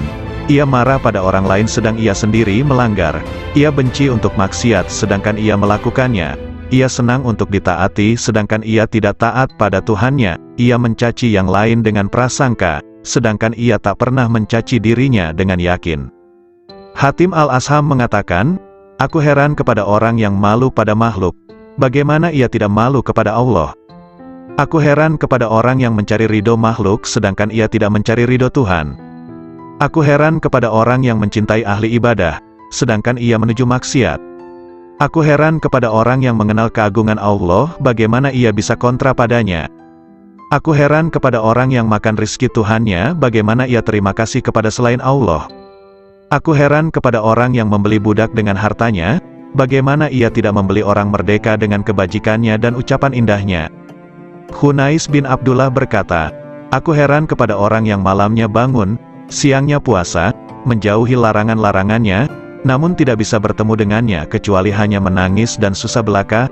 Aku heran kepada orang yang malamnya tidur, siangnya bermain-main, dipenuhi dosa-dosa, sedangkan ia tak akan bertemu dengannya selamanya, malah ia tertawa bergembira. Yahya bin Mu'az berkata, aku heran kepada orang yang menghinakan dirinya untuk si budak, dan ia menemukan dari tuannya apa yang dia mau. Aku heran kepada orang yang konsumsinya roti kering, namun bermaksiat pada Tuhannya yang maha lembut. Aku heran kepada orang yang takut akan kematian dirinya tapi tidak takut kepada kematian hatinya, yang takut akan kehilangan dunianya, bagaimana ia tidak takut kehilangan agamanya. Seorang sufi berdendang, Ilahi, aku heran darimu dan dariku. Apakah kau mensirnakan diriku olehmu dariku engkau dekatkan aku darimu hingga Kuduga sesungguhnya engkau adalah aku, Yahya bin Mu'az bermunajat. Oh ilahi, mengingat surga berarti kematian, mengingat neraka berarti kematian. Sungguh mengherankan orang yang hidup di antara dua kematian, soal surga ia tidak sabar, dan soal neraka ia tidak sabar atas siksanya. Dikatakan, mengingat wusyul adalah kematian, mengingat pisah adalah kematian. Bagaimana hati hidup di antara dua kematian? Kematian orang yang marifat itu sangat mengherankan, karena sang arif berada di antara kegembiraan marifat dan ketakutan pisah dengan Allah Ta'ala. Bagaimana kematian berserasi dengan kesenangan marifat, atau bagaimana kehidupan disertai ketakutan pisah? Aku heran kepada orang yang berkata, aku mengingat Tuhanku. Adakah bisa lupa? Lalu aku mengingat yang kulupa, aku mati jika mengingatmu, kemudian hidup jika bukan karena air wusyulmu. Aku tak pernah hidup lalu kau hidupkan dengan harapan, lalu aku mati oleh kerinduan. Seberapa banyak aku hidup padamu dan berapa aku mati, ku teguk air cinta, piala demi piala, tak habis-habismu minuman, tak puas-puasnya. Sungguh heran, perkaraku jadi aneh di setiap lorong keanehan, lalu aku jadi heran di setiap lorong keheranan. Assalamualaikum warahmatullahi wabarakatuh. Segala puji bagi Allah, Tuhan seru sekalian alam. Kali ini akan dibacakan artikel yang berjudul Nasihat Nabi Khidir alaihi salam kepada Syekh Malaya atau Sunan Kalijaga. Matahari berbeda dengan bulan, perbedaannya terdapat pada cahaya yang dipancarkannya. Sudahkah hidayah iman terasa dalam dirimu? Tauhid adalah pengetahuan penting untuk menyembah pada Allah. Juga makrifat harus kita miliki untuk mengetahui kejelasan yang terlihat, ya ru'yat, melihat dengan mata telanjang, sebagai saksi adanya yang terlihat dengan nyata. Maka dari itu kita dalami sifat dari Allah, sifat Allah yang sesungguhnya, yang asli dari Allah. Sesungguhnya Allah itu, Allah yang hidup. Segala afalnya, perbuatannya, adalah berasal dari Allah. Itulah yang dimaksud dengan ru'yati. Kalau hidupmu senantiasa kamu gunakan ru'yat, maka itu namanya khairat, kebajikan hidup. Makrifat itu hanya ada di dunia. Jauhar awal khairat, mutiara awal kebajikan hidup, sudah berhasil kau dapatkan. Untuk itu secara tidak langsung kamu sudah mendapatkan pengawasan kamil, penglihatan yang sempurna. Insan kamil, manusia yang sempurna, berasal dari zatullah, zatnya Allah. Sesungguhnya ketentuan gaib yang tersurat, adalah kehendak zat yang sebenarnya. Sifat Allah berasal dari zat Allah. Dinamakan insan kamil kalau mengetahui keberadaan Allah itu. Bila mana tidak tertulis namamu di dalam nuket gaib insan kamil, itu bukan berarti tidak tersurat. Iya, itulah yang dinamakan puji budi, usaha yang terpuji. Berusaha memperbaiki hidup, akan menjadikan kehidupan nyawamu semakin baik. Serta badannya, akan disebut badan Muhammad, yang mendapat kesempurnaan hidup. Syekh Malaya berkata lemah lembut, mengapa sampai ada orang mati yang dimasukkan neraka? Mohon penjelasan yang sebenarnya. Kanjeng Nabi Khidir berkata dengan tersenyum manis, wahai Malaya, maksudnya begini, neraka jasmani juga berada di dalam dirimu sendiri, dan yang diperuntukkan bagi siapa saja yang belum mengenal dan meniru laku Nabiullah. Hanya ruh yang tidak mati. Hidupnya ruh jasmani itu sama dengan sifat hewan, maka akan dimasukkan ke dalam neraka. Juga yang mengikuti bujuk rayu iblis, atau yang mengikuti nafsu yang merajalela seenaknya tanpa terkendali, tidak mengikuti petunjuk Gusti Allah Subhanahu wa Ta'ala. Mengandalkan ilmu saja, tanpa memperdulikan sesama manusia keturunan Nabi Adam, itu disebut iman tadot. Ketahuilah bahwa umat manusia itu termasuk badan jasmanimu. Pengetahuan tanpa guru itu, ibarat orang menyembah tanpa mengetahui yang disembah. Dapat menjadi kafir tanpa diketahui, karena yang disembah kayu dan batu, tidak mengerti apa hukumnya, itulah kafir yang bakal masuk neraka jahanam. Adapun yang dimaksudkan rat idafi adalah sesuatu yang kelak tetap kekal sampai akhir nanti kiamat dan tetap berbentuk ruh yang berasal dari ruh Allah. Yang dimaksud dengan cahaya adalah yang memancar terang serta tidak berwarna, yang senantiasa menerangi hati penuh kewaspadaan yang selalu mawas diri atau introspeksi mencari kekurangan diri sendiri serta mempersiapkan akhir kematian nanti. Merasa sebagai anak Adam yang harus mempertanggungjawabkan segala perbuatan. Ruh idafi sudah ada sebelum tercipta. Syirik itu dapat terjadi, tergantung saat menerima sesuatu yang ada, itulah yang disebut jauhar ning. Keenamnya jauhar awal. Jauhar awal adalah mutiara ibaratnya. Mutiara yang indah penghias raga agar nampak menarik. Mutiara akan tampak indah menawan. Bermula dari ibarat ketujuh, dikala mendengarkan sabda Allah, maka ruh idafi akan menyesuaikan yang terdapat di dalam zat Allah yang mutlak. Ruh serba pasrah kepada zatullah, itulah yang dimaksudkan ruh idafi. Jauhar awal itu pula yang menimbulkan salat daim. Salat daim tidak perlu menggunakan air wudhu, untuk membersihkan hadas tidak disyaratkan. Itulah salat batin yang sebenarnya, diperbolehkan makan, tidur, syahwat maupun buang kotoran. Demikianlah tadi cara salat daim. Perbuatan itu termasuk hal terpuji, yang sekaligus merupakan perwujudan syukur kepada Allah. Jauhar tadi bersatu padu menghilangkan sesuatu yang menutupi atau mempersulit mengetahui keberadaan Allah yang terpilih. Adanya itu menunjukkan adanya Allah, yang mustahil kalau tidak berwujud sebelumnya. Kehidupan itu seperti layar dengan wayangnya, sedang wayang itu tidak tahu warna dirinya. Akibat junub sudah bersatu erat tetap bersih badan jisimmu. Adapun Muhammad badan Allah. Nama Muhammad tidak pernah pisah dengan nama Allah. Bukankah hidayah itu perlu diyakini? Sebagai pengganti Allah, dapat pula disebut utusan Allah. Nabi Muhammad juga termasuk badan mukmin atau orang yang beriman. Ruh mukmin identik pula dengan ruh idafi dalam keyakinanmu. Disebut iman maksum, kalau sudah mendapat ketetapan sebagai panutan jati. Bukankah demikian itu pengetahuanmu? Kalau tidak hidup begitu, berarti itu sama dengan hewan yang tidak tahu adanya sesuatu di masa yang telah lewat. Kelak, karena tidak mengetahui keislaman, maka matinya tersesat, kufur serta kafir badannya. Namun bagi yang telah mendapatkan pelajaran ini, segala permasalahan dipahami lebih seksama baru dikerjakan. Allah itu tidak berjumlah tiga, yang menjadi suri tauladan adalah Nabi Muhammad. Bukankah sebenarnya orang kufur itu mengingkari 4 masalah prinsip? Di antaranya bingung karena tiada pedoman manusia yang dapat diteladani. Kekafiran mendekatkan pada kufur kafir. Fahir dekat dengan kafir. Sebabnya karena kafir itu buta dan tuli, tidak mengerti tentang surga dan neraka. Fahir tidak akan mendekatkan pada Tuhan. Tidak mungkin terwujud pendekatan ini, tidak menyembah dan memuji, karena kekafirannya. Seperti itulah kalau fahir terhadap zatullah. Dan sesungguhnya Gusti Allah mematikan kefahiran manusia, kepastiannya ada di tangan Allah semata-mata. Adapun wujud zatullah itu, tidak ada satu makhluk pun yang mengetahui kecuali Allah sendiri. Ruh idafi menimbulkan iman. Ruh idafi berasal dari Allah yang Maha Esa.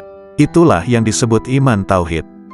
Meyakini adanya Allah juga adanya Muhammad sebagai Rasulullah.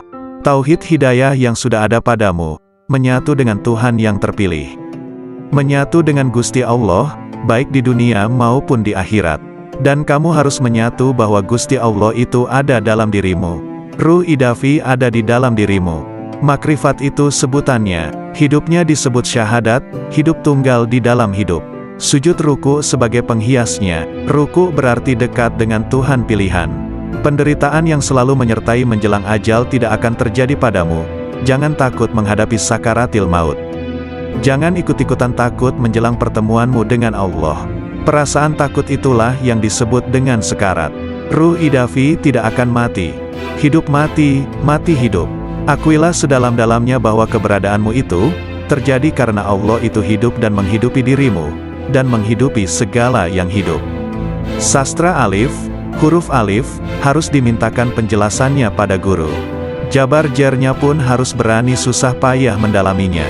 Terlebih lagi pengetahuan tentang kafir dan syirik. Sesungguhnya semua itu tidak dapat dijelaskan dengan tepat maksud sesungguhnya. Orang yang menjelaskan syariat itu berarti sudah mendapatkan anugerah sifat Gusti Allah. Sebagai sarana pengabdian hamba kepada Gusti Allah, yang menjalankan salat sesungguhnya raga. Raga yang salat itu terdorong oleh adanya iman yang hidup pada diri orang yang menjalankannya. Seandainya nyawa tidak hidup, maka lem tamsyur, maka tidak akan menolong semua perbuatan yang dijalankan. Secara yang tersurat, salat itu adalah perbuatan dan kehendak orang yang menjalankan, namun sebenarnya Allah lah yang berkehendak atas hambanya. Itulah hakikat dari Tuhan penciptanya. Ruh idafi berada di tangan orang mukmin. Semua ruh berada di tangannya, yaitu terdapat pada ruh idafi. Ruh idafi adalah sifat jamal, sifat yang bagus atau indah, keindahan yang berasal zatullah. Ruh idafi nama sebuah tingkatan, makom, yang tersimpan pada diri utusan Allah, Rasulullah. Syarat jisim latif, jasad halus itu, harus tetap hidup dan tidak boleh mati. Cahayanya berasal dari ruh itu, yang terus-menerus meliputi jasad, yang mengisyaratkan sifat jalal, sifat yang perkasa, dan sekaligus mengisyaratkan adanya sifat jamal, sifat keindahan.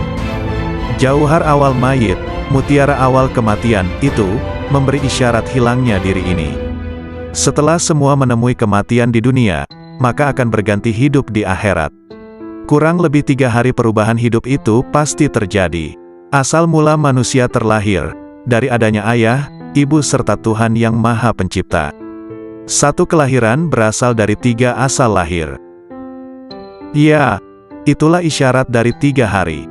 Setelah dititipkan selama 7 hari, maka dikembalikan kepada yang menitipkan, yang memberi amanat. Titipan itu harus seperti sedia kala. Bukankah tauhid itu sebagai sarana untuk makrifat? Titipan yang ke-30 hari, itu juga termasuk juga titipan, yang ada hanya kemiripan dengan yang 7 hari.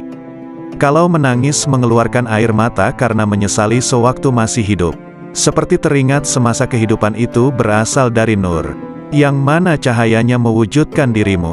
Hal itulah yang menimbulkan kesedihan dan penyesalan yang berkepanjangan. Tak terkecuali siapapun yang merasakan itu semua. Sebagaimana kamu mati, saya merasa kehilangan. Mati atau hilang bertepatan hari kematian yang ke-40 hari. Bagaimanakah yang lebih tepat untuk melukiskan persamaan sesama makhluk hidup secara keseluruhannya? Allah dan Muhammad semuanya berjumlah 1. 100 pun dapat dilukiskan seperti satu bentuk, seperti diibaratkan dengan adanya cahaya yang bersumber dari cahaya Muhammad yang sesungguhnya. Sama hal pada saat kamu memohon sesuatu, ruh jasad hilang di dalamnya, kehadirat Tuhan yang Maha Pemberi. Tepat pada hari ke-1000, tidak ada yang tertinggal. Kembalinya pada Allah sudah dalam keadaan yang sempurna. Sempurna seperti mula pertama dalam keadaan yang sempurna. Sempurna seperti mula pertama diciptakan. Syekh Malaya terang hatinya, mendengarkan pelajaran yang baru diterima dari gurunya Syekh Mahyuningrat Kanjeng Nabi Khidir. Syekh Malaya senang hatinya sehingga beliau belum mau keluar dari dalam tubuh Kanjeng Nabi Khidir. Syekh Malaya menghaturkan sembah, sambil berkata manis seperti gula madu. Kalau begitu hamba tidak mau keluar dari raga dalam Tuan. Lebih nyaman di sini saja yang bebas dari sengsara derita. Tiada selera makan tidur, tidak merasa ngantuk dan lapar, tidak harus bersusah payah dan bebas dari rasa pegal dan nyeri. Yang terasa hanyalah rasa nikmat dan manfaat. Kanjeng Nabi Khidir memperingatkan, yang demikian tidak boleh kalau tanpa kematian. Kanjeng Nabi Khidir semakin iba kepada pemohon yang meruntuhkan hatinya. Kata Kanjeng Nabi Khidir, kalau begitu yang awas sajalah terhadap hambatan upaya. Jangan sampai kau kembali, memohonlah yang benar dan waspada. Anggaplah kalau sudah kau kuasai, jangan hanya digunakan dengan dasar bila ingat saja, karena hal itu sebagai rahasia Allah. Tidak diperkenankan mengobrol kepada sesama manusia, kalau tanpa seizinnya. Sekiranya akan ada yang mempersoalkan, memperbincangkan masalah ini. Jangan sampai terlanjur, jangan sampai membanggakan diri, jangan peduli terhadap gangguan, cobaan hidup. Tapi justru terimalah dengan sabar. Cobaan hidup yang menuju kematian, ditimbulkan akibat buah pikir. Bentuk yang sebenarnya ialah tersimpan rapat di dalam jagatmu. Hidup tanpa ada yang menghidupi kecuali Allah saja. Tiada antara lamanya tentang adanya itu. Bukankah dan ia maha tahu pada orang yang diberi hidayah. Sebagian arifin ditanya, manakah cahaya yang lebih hebat ketimbang matahari? Marifat, jawabnya, apa yang lebih berguna dibanding air? Ucapan ahli marifat, katanya, apa yang lebih harum aromanya ketimbang minyak kesturi? Waktunya orang arif, apa pekerjaan orang arifin? Memandang pekerjaan rububiyah dan panji-panji kelembutan kudrah, jawabnya. Hasrat orang-orang soleh, Abu Said Al-Balhi, ditanya, kenapa ucapan orang pendahulu, salaf, lebih utama dibanding orang akhir, khalaf? Karena kehendak mereka adalah memuliakan Islam, menyelamatkan jiwa, kasih sayang pada sesama saudara dan ridho kepada Ar-Rahman, jawabnya.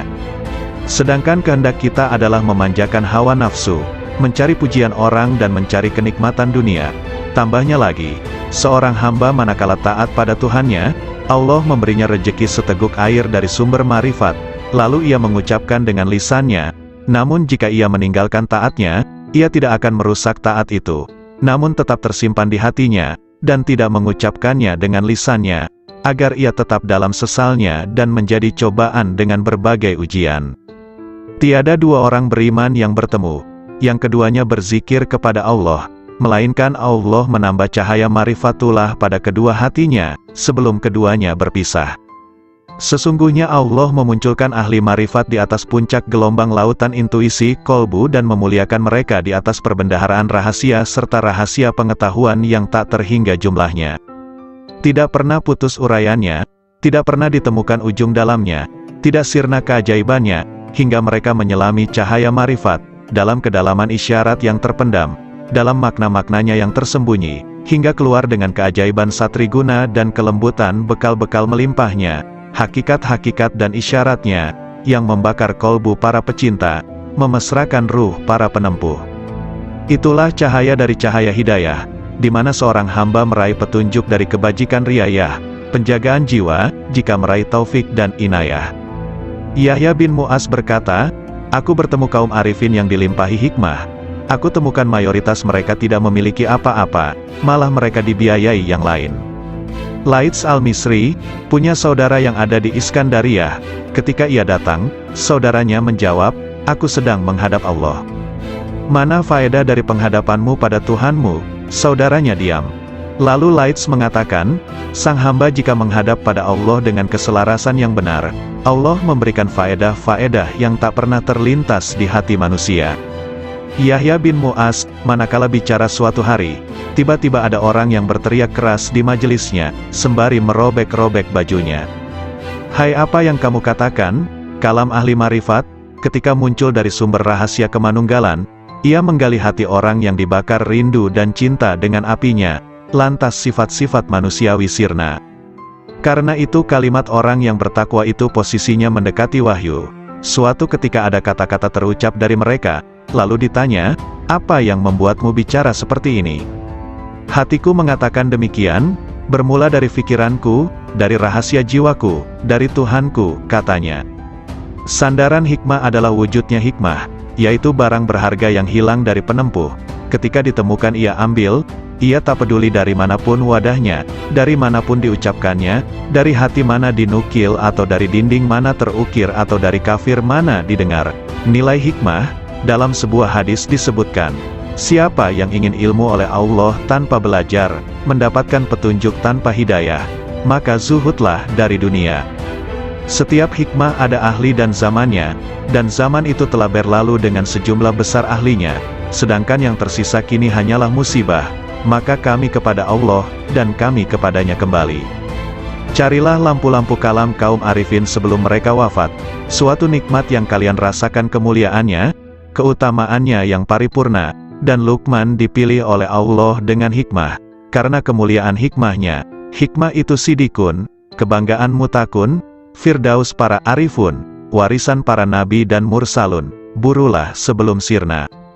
Dian-dian cahaya manusia di setiap bumi, merekalah ulama generasi mulia. Ilmunya memancarkan cahaya di setiap lembah bagai purnama yang membias tanpa awan. Jalan istiqomah diriwayatkan oleh Ummu Habibah. Ia berkata, bahwa Rasulullah Shallallahu Alaihi Wasallam bersabda, tak seorang pun hamba yang muslim, sholat lillahi ta'ala setiap hari 12 rakaat, sholat sunnah, bukan sholat fardu, kecuali Allah membangunkan rumah di dalam surga. Hadis riwayat Muslim, Abu Dawud, Tirmidzi dan Nasai.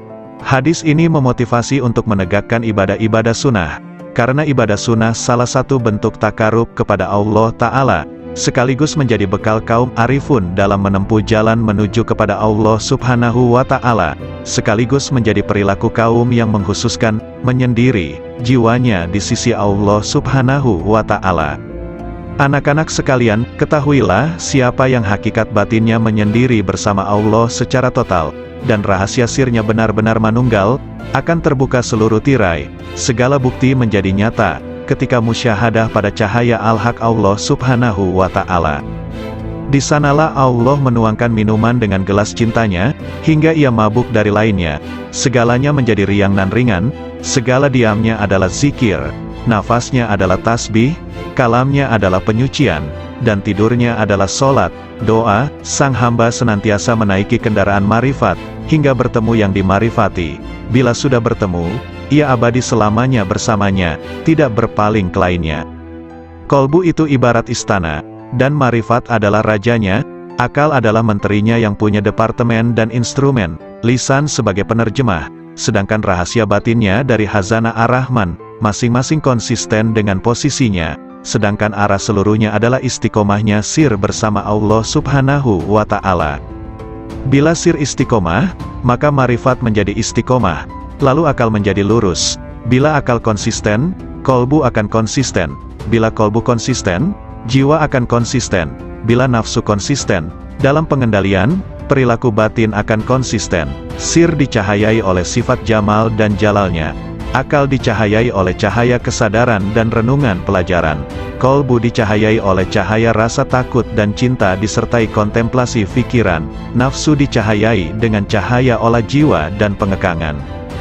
Sir adalah lautan dari samudera anugerah pemberiannya, dan gelombangnya tak terhingga, tiada henti pula. Jika sir konsisten bersama Allah subhanahu wa ta'ala, maka senantiasa akan abadi dalam musyahadah, dan sirna dari penglihatan pada istiqomahnya. Perlu diketahui bahwa jalan istiqomah, konsistensi itu laksana tenda agung dari jalan akhirat, dan berjalan di tepinya lebih sulit dibanding jalan di tepian akhirat. Alam rahasia bisa menjadi tipu daya, karena Allah subhanahu wa ta'ala tidak suka pada hati hamba yang masih ada cinta pada yang lain selain Dia. Mereka tidak ingin sesuatu dari Allah kecuali Allah. Dalam sebagian kitabnya Allah Ta'ala berfirman, bila yang kesibukan jiwa hambaku lebih kepadaku dibanding yang lain, maka kujadikan nikmat dan hasrat ada dalam mencintaiku, dan aku singkapkan hijab antara diriku dengan dirinya. Ada seseorang sedang masuk dalam tempat Syekh Sari As-Sakati, lantas lelaki itu bertanya, manakah yang bisa mendekatkan pada Allah Ta'ala, hingga sang hamba bisa mendekat kepadanya? Maka As-Sari menangis, lalu berkata, orang seperti Anda ini masih bertanya seperti itu. Yang paling utama cara mendekatkan hamba kepada Allah subhanahu wa ta'ala, hendaknya Allah subhanahu wa ta'ala muncul di hatimu, dan Anda tidak mau sama sekali pada dunia dan akhirat, kecuali hanya padanya. Ibrahim bin Adham mengatakan, puncak dari hasrat dan citaku dalam hubunganku dengan Allah Ta'ala adalah, hendaknya Dia menjadikan diriku condong terus kepadanya, hingga aku tak memandang apapun selain Dia, dan aku tidak sibuk dengan siapapun selain sibuk dengannya. Aku tak peduli Dia jadikan diriku jadi debu, atau hilang sama sekali. Nabi Ibrahim pernah ditanya, dengan cara apa Anda dapatkan keakraban dengan Allah Ta'ala? Dengan memutuskan diriku hanya kepada Tuhanku, dan pilihanku kepadanya dibanding lainnya, serta aku tidak pernah makan kecuali bersama tamuku. Rabia Al-Basriyah mengatakan, oh Tuhanku, hasratku di dunia dan di akhirat nanti hanya mengingatmu, dan hasratku di akhirat dari akhirat hanya memandangmu, maka lakukanlah antara keduanya sekehendakmu. Abu Yazid Al-Bistami menegaskan, rahasia batinku naik menuju Allah subhanahu wa ta'ala, lalu terbang dengan sayap marifat dengan cahaya kecerdasan di cakrawala wahdaniyah, kemahatunggalannya. Tiba-tiba nafsu menghadapku dan berkata, kemana kau pergi? Akulah nafsumu dan engkau harus bersamaku. Namun rahasia batinku, sir, sama sekali tidak menoleh padanya. Kemudian makhluk-makhluk lain menghadap sirku, mereka bertanya, kemana kau pergi? Kami adalah teman dan tempat curhatmu, engkau harus bersama kami, demi solidaritas padamu. Sirku sama sekali tidak menoleh. Lantas surga dengan segenap isinya menghadap sirku. Mereka bertanya, kemana engkau pergi? Engkau itu bagiku dan engkau harus di sini denganku. Maka sirku sama sekali tidak berpaling, lalu anugerah dan pemberian menghadapku, begitu juga karomah-karomah, hingga melewati kerajaannya, sampai pada kemah Fardaniyah, ketunggalannya, lantas melampaui universalitas dan keakuan, hingga sirku sampai di hadapan Allah Subhanahu wa Ta'ala. Dialah yang kucari. Allah Subhanahu wa Ta'ala berfirman kepada Nabi Musa, "Wahai Musa, sesungguhnya orang yang menjumpaiku pasti tidak akan kembali dariku, dan tidak akan kembali kecuali dari jalan lurusku." Abul Abbas Nin Atta mengatakan, manakala akhirat muncul dalam diri hamba, dunia menjadi sirna di sisinya, sehingga sang hamba hanya menetap di negeri keabadian. Namun manakala sang hamba berada dalam penyaksian Allah Ta'ala, segala hal selain Allah Ta'ala sirna, dan hamba abadi bersama Allah Subhanahu wa Ta'ala. Ada lelaki di hadapan Abu Yazid, berkata, "Ada informasi sampai kepadaku bahwa engkau punya Ismul Azam, sangat senang jika engkau mengajariku." Abu Yazid menjawab, "Nama Allah itu tidak terbatas, namun kosongkan hatimu hanya bagi kemahaesaannya, meninggalkan berpaling pada selain Allah Ta'ala. Jika Anda bisa demikian, raihlah ism, nama, manapun yang kau kehendaki. Maka dengan ism itu Anda bisa pergi dari timur hingga barat, dalam sekejap dan Anda telah kembali." Zunnun al-Misri mengatakan, "Ketika aku naik haji, tiba-tiba ada anak muda mengatakan, 'Oh Tuhanku, aku telah mengumpulkan tebusanmu, dan engkau maha tahu, lalu apa yang engkau berlakukan pada mereka?' Lalu ku dengar suara, 'Tebusanku banyak, dan yang mencariku sedikit.'" Sebagian sufi ditanya, "Seberapakah antara Allah Subhanahu wa Ta'ala dan hambanya?" 4 langkah saja, 1 langkah meninggalkan dunia, 1 langkah meninggalkan makhluk, 1 langkah meninggalkan nafsu, dan 1 langkah meninggalkan akhirat, maka sang hamba sudah di hadapan Allah Subhanahu wa Ta'ala.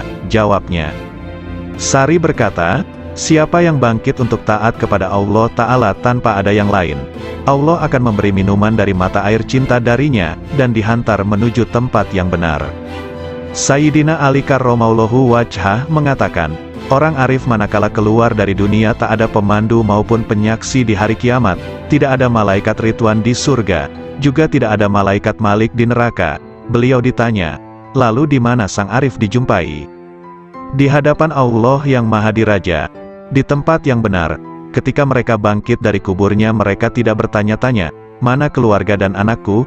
Mana Jibril dan Mikail? Mana surga dan pahala?" Namun justru berkata, "Manakah kekasihku dan kemesraan hatiku?"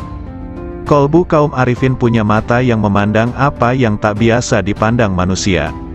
Sedangkan lisannya berkata dengan rahasia batinnya munajat dari malaikat-malaikat mulia di sisinya yang mencatat sayap-sayap yang terbang tanpa bulu hinggap di sisi Rabbul Alamin. Lalu bagai gembalaan di taman suci menari dan meminum dari lautan para rasulnya, para hamba yang menuju kepadanya hingga mendekat, sampai bertemu dengannya. Di balik keajaiban kasih sayang, Rasulullah Shallallahu Alaihi Wasallam bersabda, orang yang memiliki kasih sayang, bakal disayang oleh Allah yang Maha Penyayang, yang Maha Memberi berkah dan Maha Luhur. Karena itu berikan kasih sayang kepada siapapun di muka bumi, maka yang di langit akan menyayangimu. Hadis riwayat Ahmad, Abu Dawud dan Tirmidzi.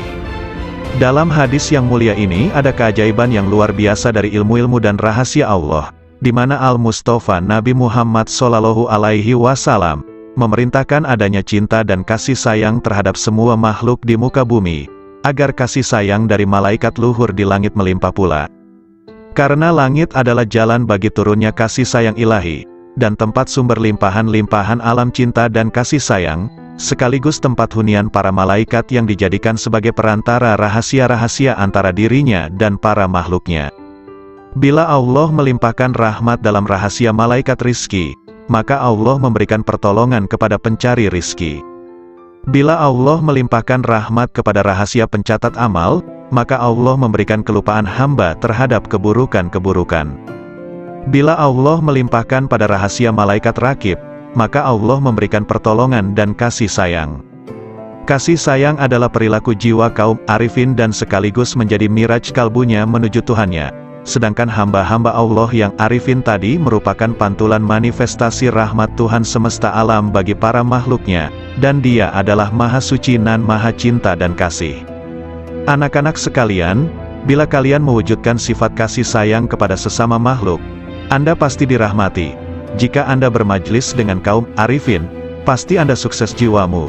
jika Anda bertanya pada kaum yang penuh hikmah Rabbaniyah, pasti Anda mendapatkan pengetahuan. Segala sesuatu itu ada kuncinya. Kunci ilmu itu bertanya. Jika tidak tahu, jika Anda bisa hendaklah bermajlis dengan kaum arifin, yang bisa Anda gali pengetahuan mereka dan hakikat rumusnya, kelembutan isyaratnya, maka sungguh Anda meraih keuntungan, karena yang paling mulia di antara para ulama adalah ulama Robbaniyun, yang sangat agung dibanding siapapun di muka bumi selain Allah, karena mereka ini adalah kekasih-kekasih Allah dan pengemban amanah rahasianya. Maka jagalah kehormatan mereka, gerakan intuisi mereka dengan bertanya yang baik, karena gejolak ombak dari intuisi kaum arifin itu tidak akan pernah sirna keajaibannya, maka cukuplah disebut tolol bagi seseorang yang tidak mau belajar pada mereka, meraih limpahan dari kemampuan mereka, padahal Allah subhanahu wa ta'ala telah berfirman, bertanyalah kepada ahli zikir manakala kalian tidak tahu. Nabi Shallallahu Alaihi Wasallam juga bersabda, bermajlislah dengan orang-orang yang berjiwa besar dan bertanyalah kepada para ulama dan bergaullah dengan para ahli hikmah ilahiyah. Adab pencari ilmu. Zunnun al-Misri berkata, ada seorang tokoh di Maroko diceritakan sifat-sifatnya padaku, hingga akhirnya aku menempuh perjalanan ke sana. Selama 40 hari aku diam di sana, namun aku tidak mendapatkan pengetahuan apa-apa. Saya tahu tokoh itu sangat sibuk dengan Tuhannya, padahal aku pun juga tidak pernah sedikit pun mengurangi rasa hormatku. Suatu hari ia melihatku. Dari mana seorang pengembara ini? Tanyanya. Aku ceritakan perjalananku dan sebagian kondisi jiwaku. Apa yang membuat Anda kemari? Saya ingin menggali ilmu Anda, kataku. Takwalah kepada Allah dan pasrahlah kepadanya, karena Dia adalah yang maha memelihara dan maha terpuji, katanya kemudian diam begitu lama.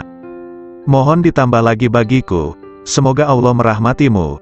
Saya ini orang yang sangat asing, dan datang dari negeri yang jauh. Aku ingin bertanya banyak hal yang bergolak di batinku. Anda ini pelajar, seorang ulama atau peneliti? Tanyanya padaku.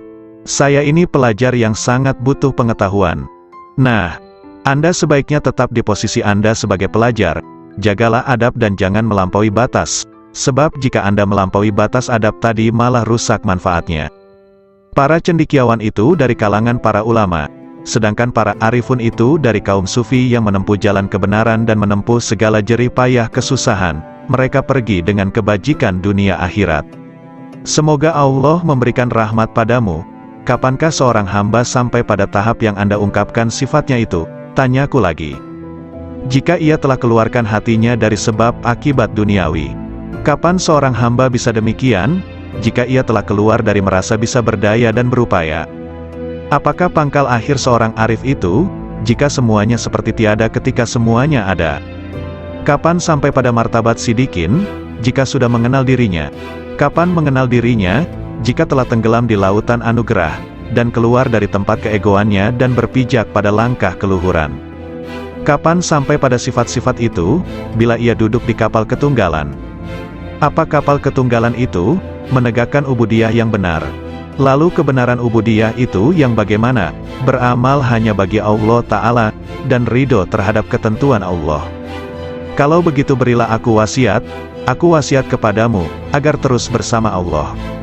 Lagi, cukup Abdul Wahid bin Zaid mengisahkan, suatu hari aku bertemu dengan seseorang ketika di perjalananku, ia memakai baju dari bulu.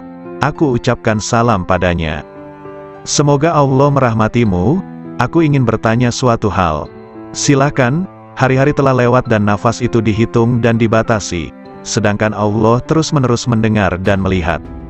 Apakah pangkal takwa itu? Sabar bersama Allah Ta'ala, jawabnya.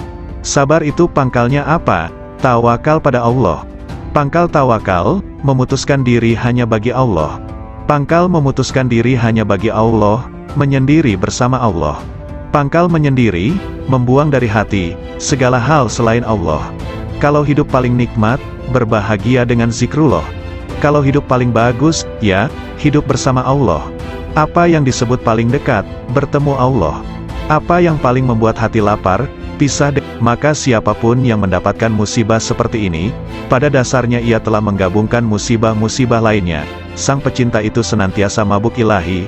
Sang pemabuk tak akan merasakan derita musibah ketika mabuk. baru di saat sadar merasakan deritanya.